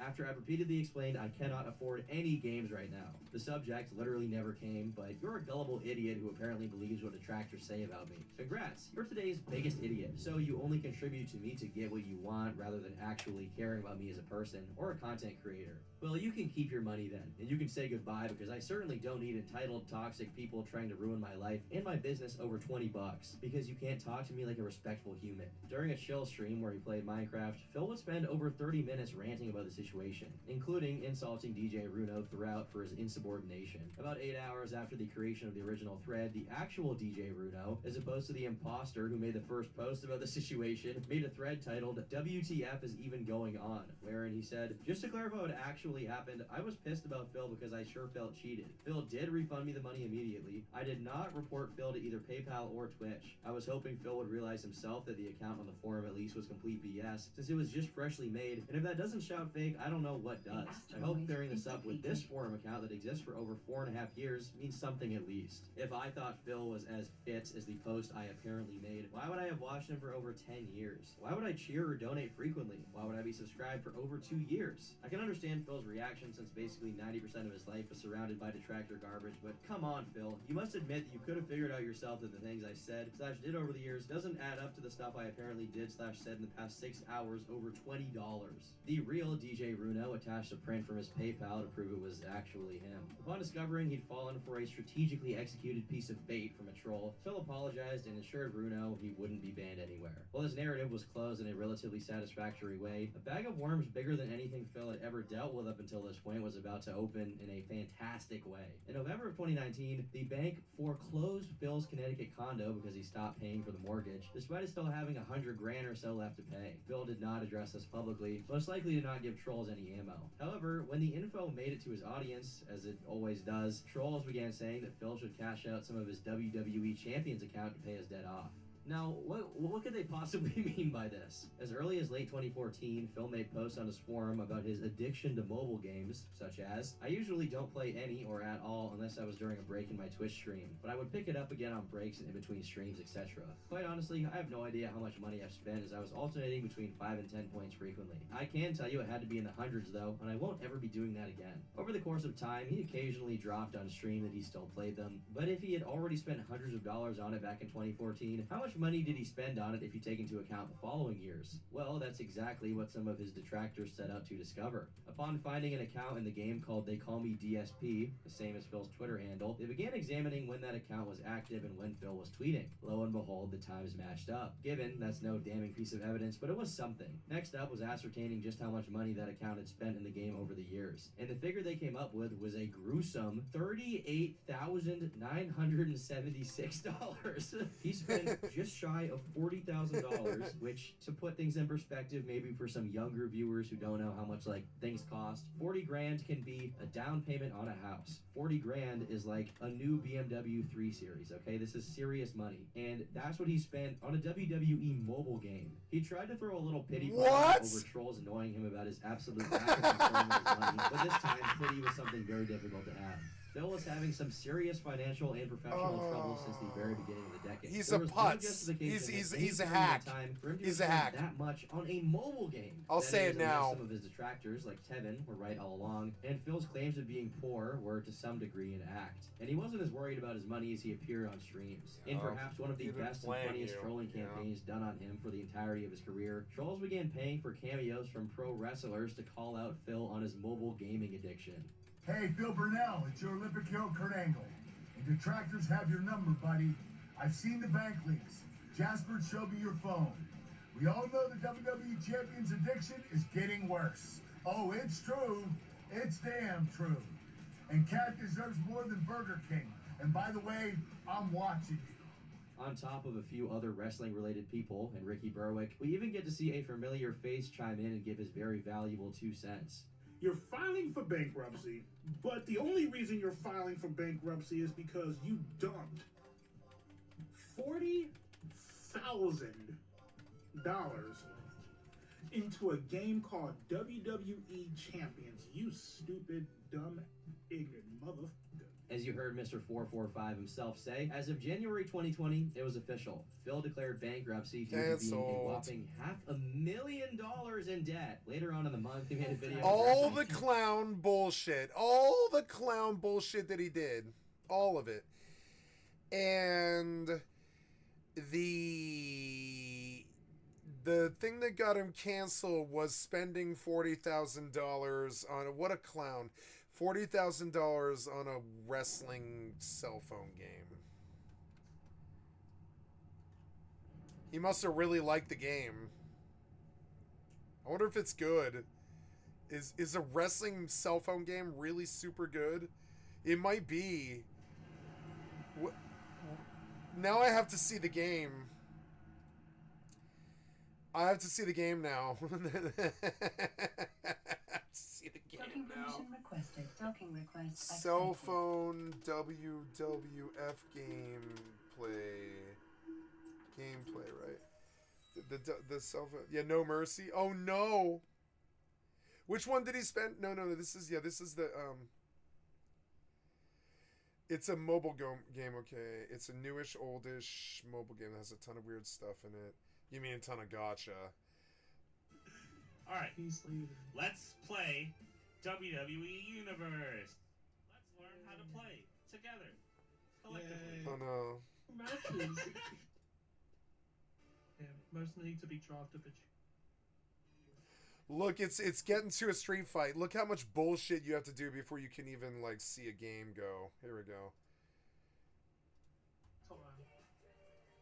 Free mode! Flat.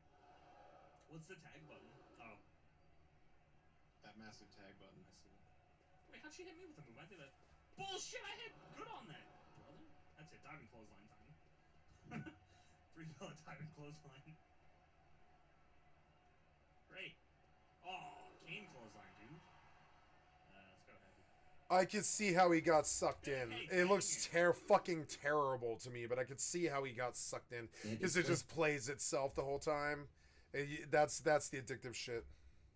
Stating that 130K of it came from 15 different credit cards he'd maxed out, along with a multitude of loans, some of which dated back to when he was still a professional Street Fighter player. The rest was mostly made up of the mortgages he was failing to pay. As stupid as someone needs to be to put themselves in a situation like this, Phil put his business degree to good use when he decided that he'd rather owe money to credit card companies than owe it to the IRS. However, he wasn't savvy enough to stop himself from lying on his bankruptcy filing. As detractors scoured through it, they were quickly met with the claim that Phil had no pets, personal electronics, or collectibles, all of which were verifiably false. Additionally, his business expenses listed him as spending up to $9,000 a month on his streaming, something that seems unlikely to say the least. The general public immediately deduced that Phil was writing off the money he gambled away on WWE champions.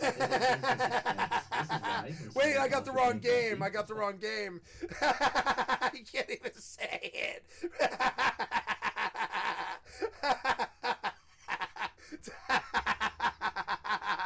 WWE champions. This dude, okay. Real life is always funnier. Real life is always stranger than fiction. Reality is something that is just so much better for me, and the responses it gets out of me. WWE champions.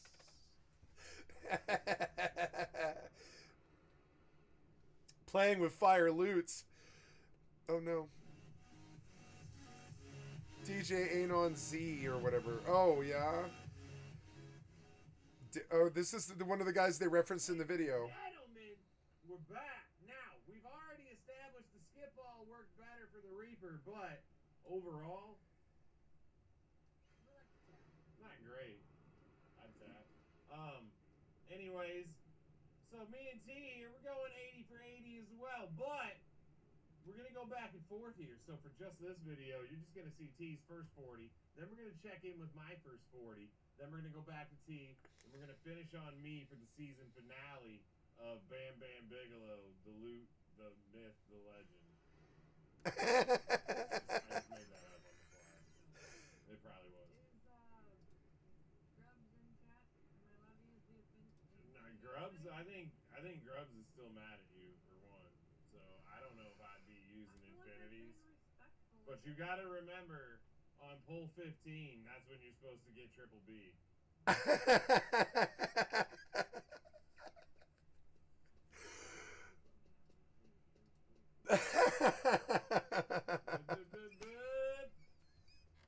Lex. He's got the creepiest eyes in the game. Oh no, what are they playing over here? Oh no, what is that? That looks even worse. The amount of comments that I'll see in my chat. Oh, it's a thing about subscribers. And it always changes. No, it's a game. They're playing two games. See, I thought I was bad. They're playing two cell phone games at the same time. I'm not. I thought I was new to this. No, there's obviously been lots of people doing this.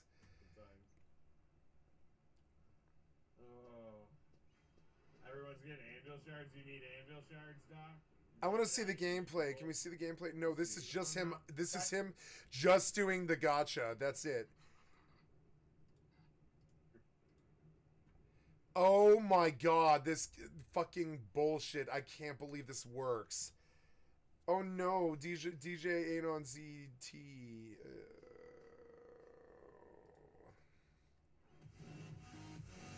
Been my clan game mode. Putting out updates. Still putting out updates. You can still, Candy Crush is still popular here. Still popular. 2.7 new one was downloaded in 2021. I got a friend who's got some high school age kids. I go over there. They're just getting into Clash of Clans. Like, they just found the game and are playing it from the beginning. So the notion of, like, people won't want to come into a game when they're this far behind. No, people won't want to come into the game when it's a gacha nightmare that got this guy to spend $40,000 fucking dollars on bullshit skins on his fucking wrestling cell phone game, which is it is, to be fair, pretty much the stupidest thing I've ever heard on the fucking internet. It actually kind of is. Followed by a hearing. which trolls made sure to get access to.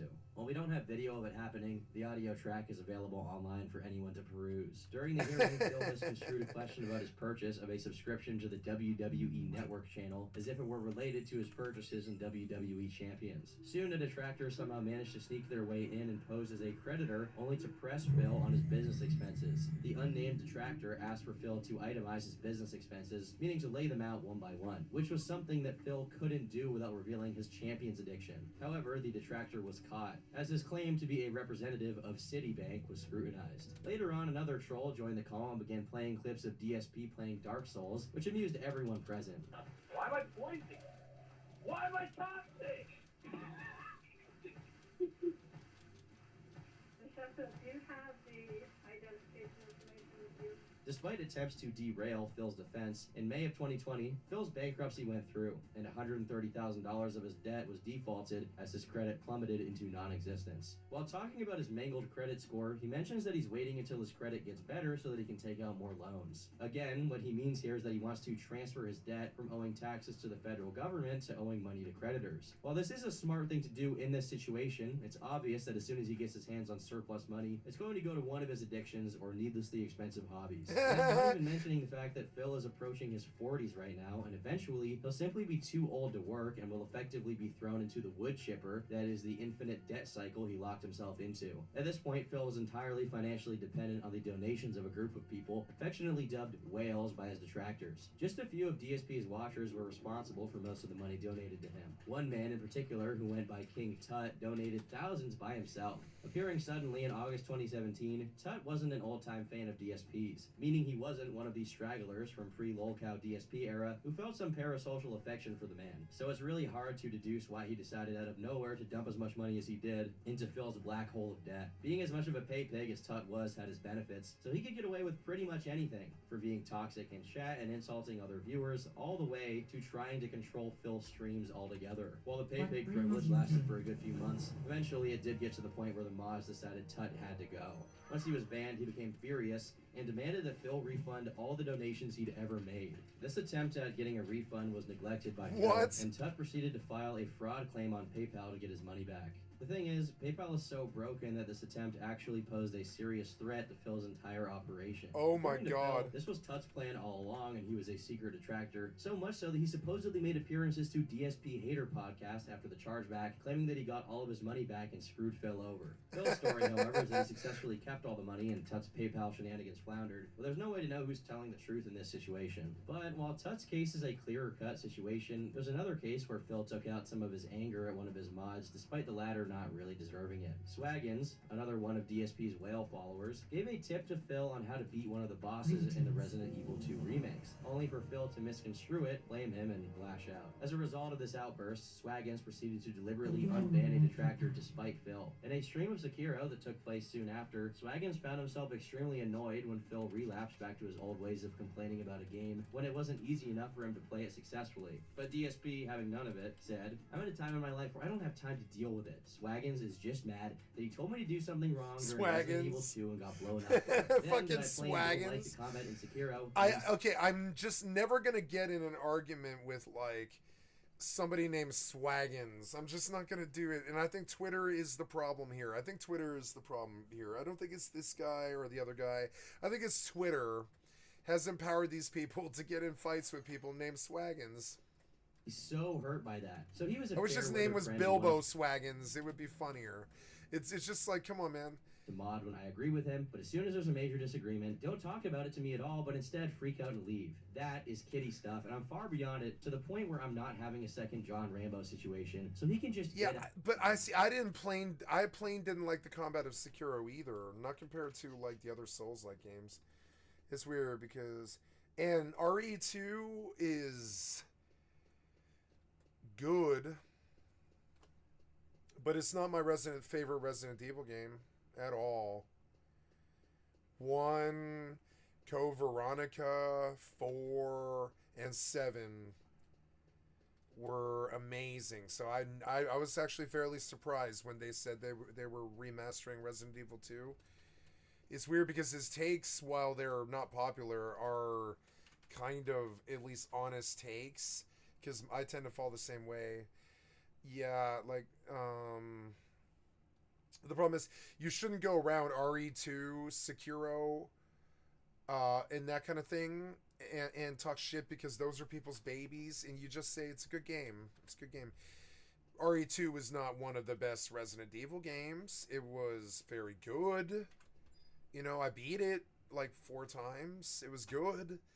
But as far as the Resident Evil games went, 2 was good, but I don't know if it was like as good as like 5 of the others. So I could see how 2's tank controls grated on me. And I could see how somebody who might not like 2 as much as like 5 of the other like Resident Evil games, because that's how I fall. So out and stay out. That is literally what happened with Rainbow all over again. Nope, I'm done with that crap. Swaggins also had a response in order. But Stupid the kitty difference stuff, is as you say, you all can't the- say anything about RE2 or even Sekiro because those are like 9.6 games, or if not full out 10s. So you can't say anything about them. You can't. Oh, I don't have to go back up again, or did I finish? I can't remember. Yeah, I finished. So follow the current step. Equip cushioned boots. Yeah. Ilian and Moonfire, you can train bows, daggers, fists, staves, and thrown for 10 silver. Yeah, that's a good point. Bows, not daggers, but yeah, bows, daggers, fists, staves, and throws. So I think I might want fists and bows, just because I suppose good ones could fall. But I think that's it. Yeah, don't fall down. Yeah, yeah.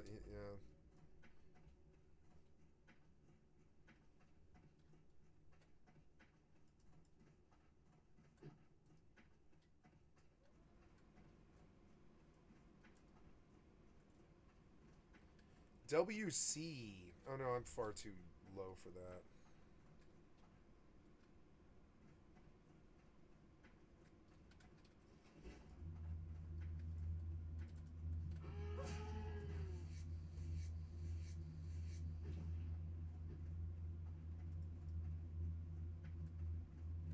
Wailing Caverns. When's that? That's like 14 or 15, I think.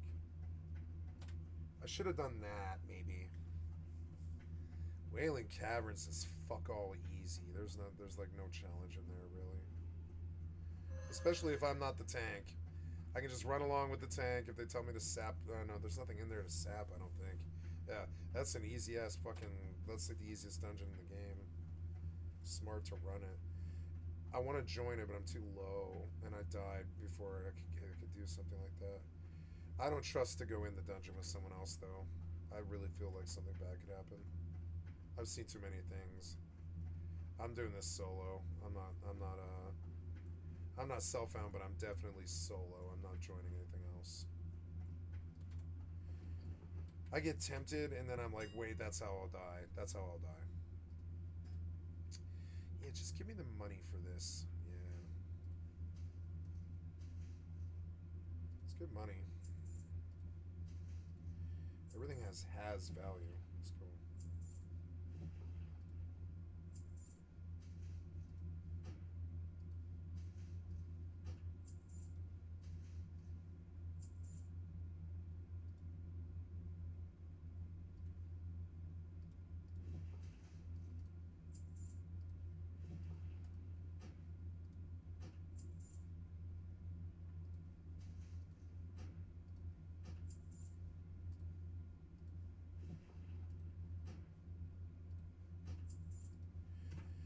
God, it's nice to sell things and actually get money, you know, and not have to like sell it to the vendor.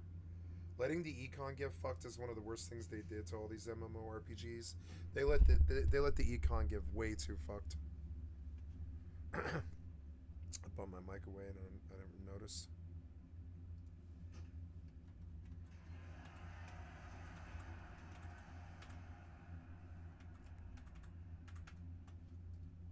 the time, the world isn't black and white, to think it's just because of Sekiro is asinine. I've given so much, spent so much time trying to help moderation, only to be shown disrespect from Resident Evil 2 to now. All the excuses, the I did nothing wrong mentality, and general toxicity have driven me away, and I no longer wish to be a part of it. You say all the time that you're open to the opinions of others, but when it doesn't align with yours, you dismiss it and proceed to shit all over it. Sekiro is an example of that. My time is valued elsewhere. Twitch should be a place to escape problems, not listen to someone else's. The amount of money talk has been such a turn-off and will not help with long-term growth. Many have contacted me questioning whether or not you're even telling the truth at this point, and generally say that they're tired of all the taxes talk. I'm talking about actual fans here, not detractors. I tell them that we can only take your word about it at the end of the day. Not much later, Swaggins lost his mod privileges, and as yet another DSP fan died, a detractor was born and took another moderator with him. Eventually, Swaggins did return to DSP streams after a hiatus, but his hefty donations did not come back with him. Despite all of the financial troubles threatening his livelihood, Phil would soon find a new outlet, in a saga so perplexing and coincidental that it inadvertently ushered in a DSP renaissance, all thanks to a vest. While reacting to an old DSP video from October 2011, fans demanded that Phil wear the vest he was wearing in it, and he conceded. Upon a cursory investigation of his wardrobe, he found it and put it on. For a moment, fans and detractors alike united to be perplexed by the vest, to the point that when Phil wasn't wearing it during a stream, they asked where it was. Phil, seeing the success of the vest, along with his cowboy hat, stopped counting Twitch bits and tips towards his goals, and instead encouraged users to donate directly to his PayPal, which allowed him to get the money instantly and without splitting the revenue with Twitch. He started monetizing the vest as much as he could, setting it as a reward if he hit a specific amount he wanted to get. The vest became a daily occurrence, and people began counting how many days Phil reached his goal of $100 consecutively, in a brief period dubbed the vest streak. This lasted for a strong 29 days. Unfortunately, disaster struck, and Phil came down with an ear infection that made him unable to stream. To notify his fans, he said, "All bad news. I've come down with a bad ear infection causing excruciating pain. I can't stream when it feels like I have a knife in my ear. I'll update everyone later today on how I'm doing. Sorry, I've had it for days but didn't say a word about it, hoping it would just go away. It did not. It got horribly worse." While this seems inoffensive on its face, the actual disaster came as a consequence of that ear infection. From responding mean-spiritedly to someone on Twitch that presumed that the ear infection had healed a day later, to being extremely defensive and gratuitously engaging in back and forths on Twitter over the authenticity of this infection, Phil was giving people reason to doubt his whole story. Meanwhile, detractors were pointing out that hiding his ailments was something Phil had never done up until now, and that he continued to stream while wearing headphones without ever mentioning that he had an ear infection to his audience, despite having no reason to keep it a secret whatsoever. Regardless, despite the debate as to whether this lack of stream constituted a break in the vest streak, Phil continued to do the vest gimmick, eventually hitting a milestone of 73 days with the vest. This meant DSP earned at least $100 every day for over 2 months. On the 73rd, he miscalculated the tips by $9 and came dangerously close to not hitting the goal and breaking the streak. But, lo and behold, it still stood. The vest streak bravely marched forward 60 onto the seconds. 100-day mark, which Phil I'm gonna go referred to piss as while the I vest sleep. goal. He also revealed that if another goal was hit, he would put on yet another hideous vest, this one a shiny silver, which he dubbed Platinum DSP. The streak raged on for another 50 days before, finally, DSP mentions that it was starting to become a lot harder to hit the tips goal and to put on the accursed DSP vest. This was a few weeks after Phil was hit by PayPal with $800 worth of chargebacks, so as you can imagine, he got a little desperate. At this point, Phil's scheme was becoming irkingly transparent. There were times when the vest streak business overtook the stream entirely, with Phil coming close to guilt-tripping his audience about the streak potentially ending. When it started out extremely positive, the vest was being absorbed into the general dark cloud of DSP's debt-mongering and e-begging. More time goes by, and as DSP was approaching the 200 mark, an anonymous user would DMCA strike DSP's Twitch account, suspending him off the platform temporarily and pushing him onto YouTube. Eventually, he resolved the issue with Twitch and returned to celebrate day 200 of the streak. When the time came, Phil said that only now, with the vest's aid, was he able to start sleeping soundly at night without worrying about his unpaid bills. From his point of view, everything was on a turnaround for him. By day 250, he starts talking about buying a PS5 with the money. No matter how much things seem to turn around, Phil continues to be Phil, this time wearing a valet uniform. For some reason, it was only after 276 days that the streak came to an end, as Phil streamed himself playing Paper Mario and the Origami King. Despite preparing for this day for months, it wasn't easy on poor old Phil, who probably made 30 grand by playing video games with a vest on for 9 months. He becomes extremely upset at his audience for not keeping the streak alive, but ultimately he accepts that it's over. Because there was a lot of support tonight, and it was mostly subs and cheers. So I don't know where, why people did that, but that's gonna be, this is it. This is literally the end of the stream. I told you guys I couldn't go late tonight. So this vest streak is about to end. Unless we get a tip right now. Unless we get a tip right now. There's no time for a vest. The stream is over. The stream's over unless I get money. Right now, this is it. However, Oh what my wasn't God. was his e-begging, which made many of his viewers wonder, what did he do with that nearly 30 grand he made off of the vest streak? What happened to the vest streak money? It went to pay for stuff, genius. Bills, back taxes, like it paid for Back a tremendous amount of taxes. things around here. What do you think it did? God, it was so dumb. The nervousness and the vague pivot from bills and back taxes to a tremendous amount of things around here pretty much confirmed for much of his following that he didn't change even a bit in regards to how he handled his money. Phil's online inner circle would be rocked when a mod named Anonymous leaked the logs and chats of his private server uploaded onto YouTube in early 2021. Anonymous, who had worked alongside Phil for years, would concede it was time to join the dark side, removing himself as a moderator of Phil's Twitch. Oh my God, it killed me so fast. Come on, man. It was like 30 seconds. As a parting shot. Phil doxed PW Dubs? No, I didn't. Fuck's I've never doxed sake. anyone. As you heard, Phil claimed he had never doxed anyone. However, 30 seconds and I'm dead, like instant Oh, by dead. the way, I have your IP, So I have your annoying. name, and I have your address. So, congratulations. You fucked up. Anonymous's leak didn't do much damage to Phil's reputation, partly because it was already destroyed beyond repair, partly because there wasn't a lot of incriminating stuff in there that the detractors didn't already know about. Anonymous eventually revealed the reason he turned on Phil, saying, "The greatest tactic in Phil's playbook is to characterize his critics as evil, malicious, and mentally ill trolls seeking attention. When he made me a moderator in October of 2017, I was a mod for 1 day before he removed me. A troll started insulting me for being gay, which I don't mind. They escalated it to mocking me for something that happened during my childhood, telling me that's why I'm gay, and called me a P-word. I timed them out for the rest of the stream. Phil was bombarded with emails complaining about me being a bad mod. He panicked, threw me under the bus, talked poorly about me behind my back to the troll, and removed me hastily. I emailed him and let him know what happened. His response was that he believed me fully, and I was still absolutely in the wrong. He reprimanded me because he felt I had no reason to ever tell anyone that I was abused, and that I have to keep that to myself. He refused to restore my mod status and gave me the same treatment he tried to give his whales. He tried to dangle it over my head. As it turns out, the mod Discord server was just the tip of the iceberg, as Anonymous released a plethora of information that was previously unknown. The user mentioned in the title that Mouse put on Phil's stream, probably along with many others, was asked by Phil to provide their personal information in order to get unbanned. I'm almost legally obliged to say, no matter how dedicated a troll you are, why on God's green earth would you give your personal information to anybody to get unbanned from a Twitch chat? I mean, unless you're a kid, I can't imagine that being a reasonable decision. Phil went directly to the private moderator Discord server and desperately tried to establish what had happened while he was live streaming. Because of the trolling today, I ventured onto the farms. Someone there has posted us impersonating at Anani, who insists it's not him. They are saying they're going to post definitive proof that is somehow going to incriminate me, but haven't been that specific. They think it will be evidence that this Discord exists, although that doesn't actually prove anything. They are somehow convinced themselves, insanely, that as long as I'm using Discord in some capacity, that somehow everything up about me in the last year and a half is true. They are hinging all this on the belief that I had a falling out with Anani based on his Twitch suspension, which of course isn't true. They think I demodded and banned him from the channel, lol. So whoever this is apparently impersonating him to get me to think it's him and get rid of him. Soon it dawned on Phil that he was being fooled, and Mouse was indeed the leaker. He proceeded to confront him in the server.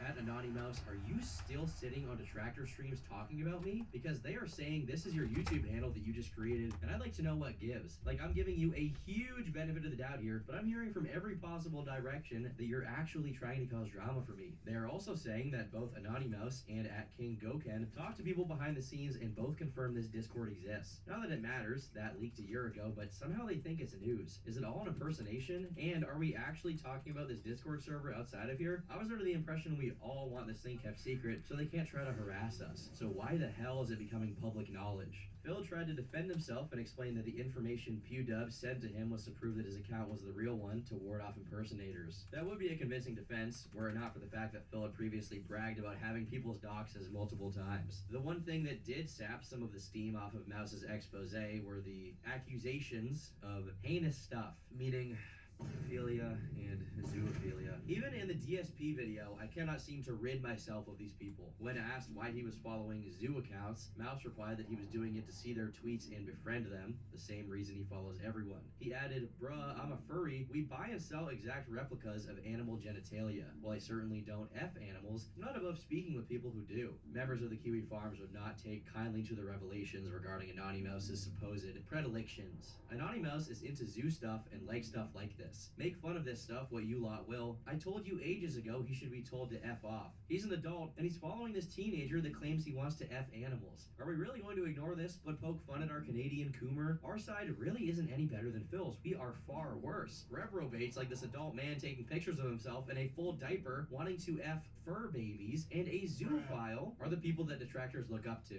His attempts to apologize for what he describes as tantamounts to deliberately telling teens that zoophilia is okay weren't heeded by members who believed it totally insufficient for the extent of his actions. People pointed out that first, he lied about knowingly interacting with minors about this kind of stuff on Twitter. Then when an example was brought up, he acted like that was the only time it ever happened. The chips were stacking against Anonymous at a very fast rate, and today, he too has his own dedicated page on the Kiwi Farms. Eventually, Mouse reappeared to try and justify his actions, saying the following: "I'm sorry for returning. The point of going away for the prior month was to reflect and start getting help.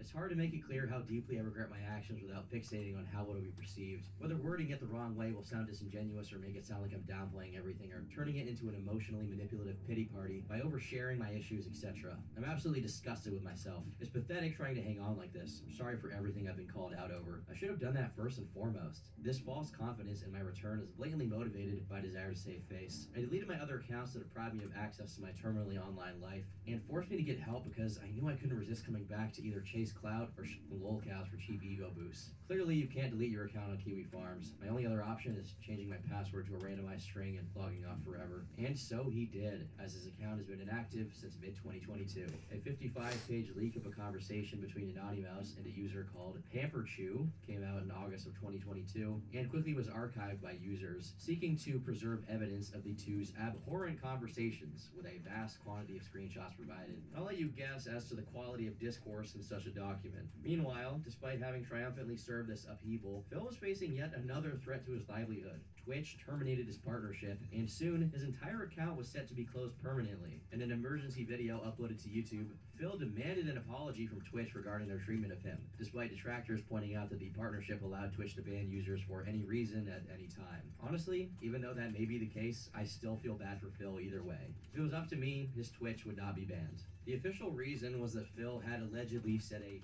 hateful slur at one point during a stream. While Phil reacted to the partnership termination in a pretty angry way, bringing up US law as if it had any relevance to the situation, Twitch eventually decided to lift his channel suspension and acknowledge that he was wrongfully penalized. However, he had a grudge against Twitch and was already in the process of moving his operation over to YouTube. Funnily enough, in May of 2021, despite refuting the allegations of hateful language in his content, Phil almost certainly dropped the gamer word on accident during another stream. Later that year, over the course of a few weeks in September, hackers were able to socially engineer Bank of America to give them access to Phil's bank statements by using public info of his that was available, and the findings were intriguing to say the least. Over the course of the better part of 2 years, Phil spent approximately $190,485. Of that nearly $200,000, $3,000 went to alcohol, $6,000 was spent on restaurants and takeout, $11,000 on groceries, $26,000 on taxes, $33,000 on mortgage payments. How is this last anyone's but not least, business? $45,000 on microtransactions, not only including WWE champions, but PayPal and iTunes. It appears that the detractors, and most prominently Tevin, were right all along, and Phil aggressively played up his financial tightness to get more donations while he spent it on stupid garbage constantly. When Phil did address it, he didn't actually. He just claimed he suffered identity theft, which is actually true, and purposefully left the rest of the details as vague as he could, as to not raise attention to the glaring fact that perhaps the most damning piece of information on him ever was now public.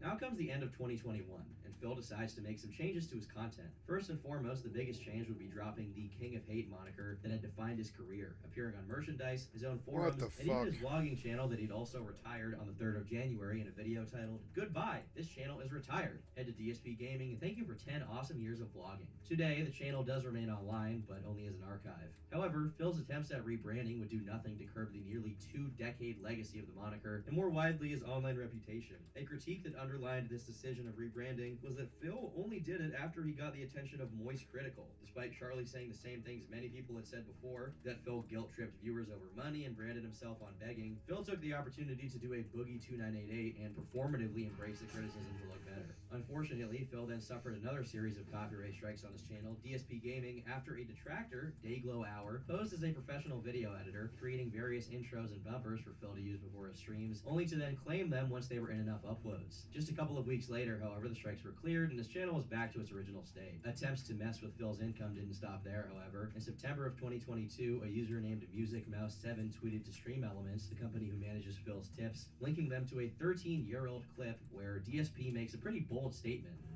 But I hate that. So began the chain of events that ultimately led to Phil's termination from Stream Elements. Phil took to Twitter to message the company, telling them his tips page became a 404 and asked if it's all related to mass reporting that took place regarding the TF2 incident. Following day, Phil opened up a link directly to PayPal for all stream donations, and now he has to manually manage his PayPal account and the donations sent, further unable to have automatic animation pop-ups. He also has to play these himself. Phil also instituted a brand new policy, adding the disclaimer, no refunds to his account. Despite attempts by trolls to report the account, Phil continues to use it to this day. In addition to taking this L, it seems DSP was breaking his promise to not play WWE Champions anymore. The quality of the video is a little poor, but if you are familiar with the game, you can make out what is on Phil's phone. This is the brawl feature within the WWE Champions application game. The rest of Phil's 2022 wasn't anything new. He raged, e-begged, and guilt-tripped his audience over lack of donations while playing Elden Ring, called his audience bigoted when they made fun of a conspicuously feminine Halloween costume of Ken from Street Fighter, among other charismatic and lovable activities. The most recent major situation in Phil's career started with a podcast called Side Scrollers. This particular episode of the show starred online personality Adam Krigler and creator of the Screw Attack video game network, Craig Skitzimus, otherwise known by his online pseudonym Stuttering Craig, and they'd be interviewing the one and only Philip Burnell. As he always does given the opportunity, Phil used this time to defend himself against the accusations of detractors, and like every previous instance of it, it didn't go that well. Some of Phil's shortcomings in the PR department were very familiar, such as him essentially admitting that he gave his viewers no value back for what they donated to him. However, some were novel. During the stream, the topic of WWE Champions came up, and Phil instantly became a nervous wreck. The interviewers seemed familiar with it and effectively pressed him on the topic, eventually circling in for the kill and telling Phil that if he wanted to, he could prove that the WWE Champions account that he had spent tens of thousands of dollars on the game wasn't his. All he had to do was show his account to a neutral third party that could verify his claims to fans and detractors alike. But Phil was not open to doing so and preferred to stick with his theory that a detractor of his spent that money just to frame him and incriminate him, which further solidified his guilt. You have my email, and this is a small ask. It's also a big ask. You can say whatever you want. Will you, and you can say no, and I'm totally fine with this, but just confidentially, between us, will you send me a screenshot of your account, of your WWE account, and just so I personally, I will not share your name to anybody, but just between us. Man, I have to think about and vouch for you. Yeah, and I will vouch for you either way.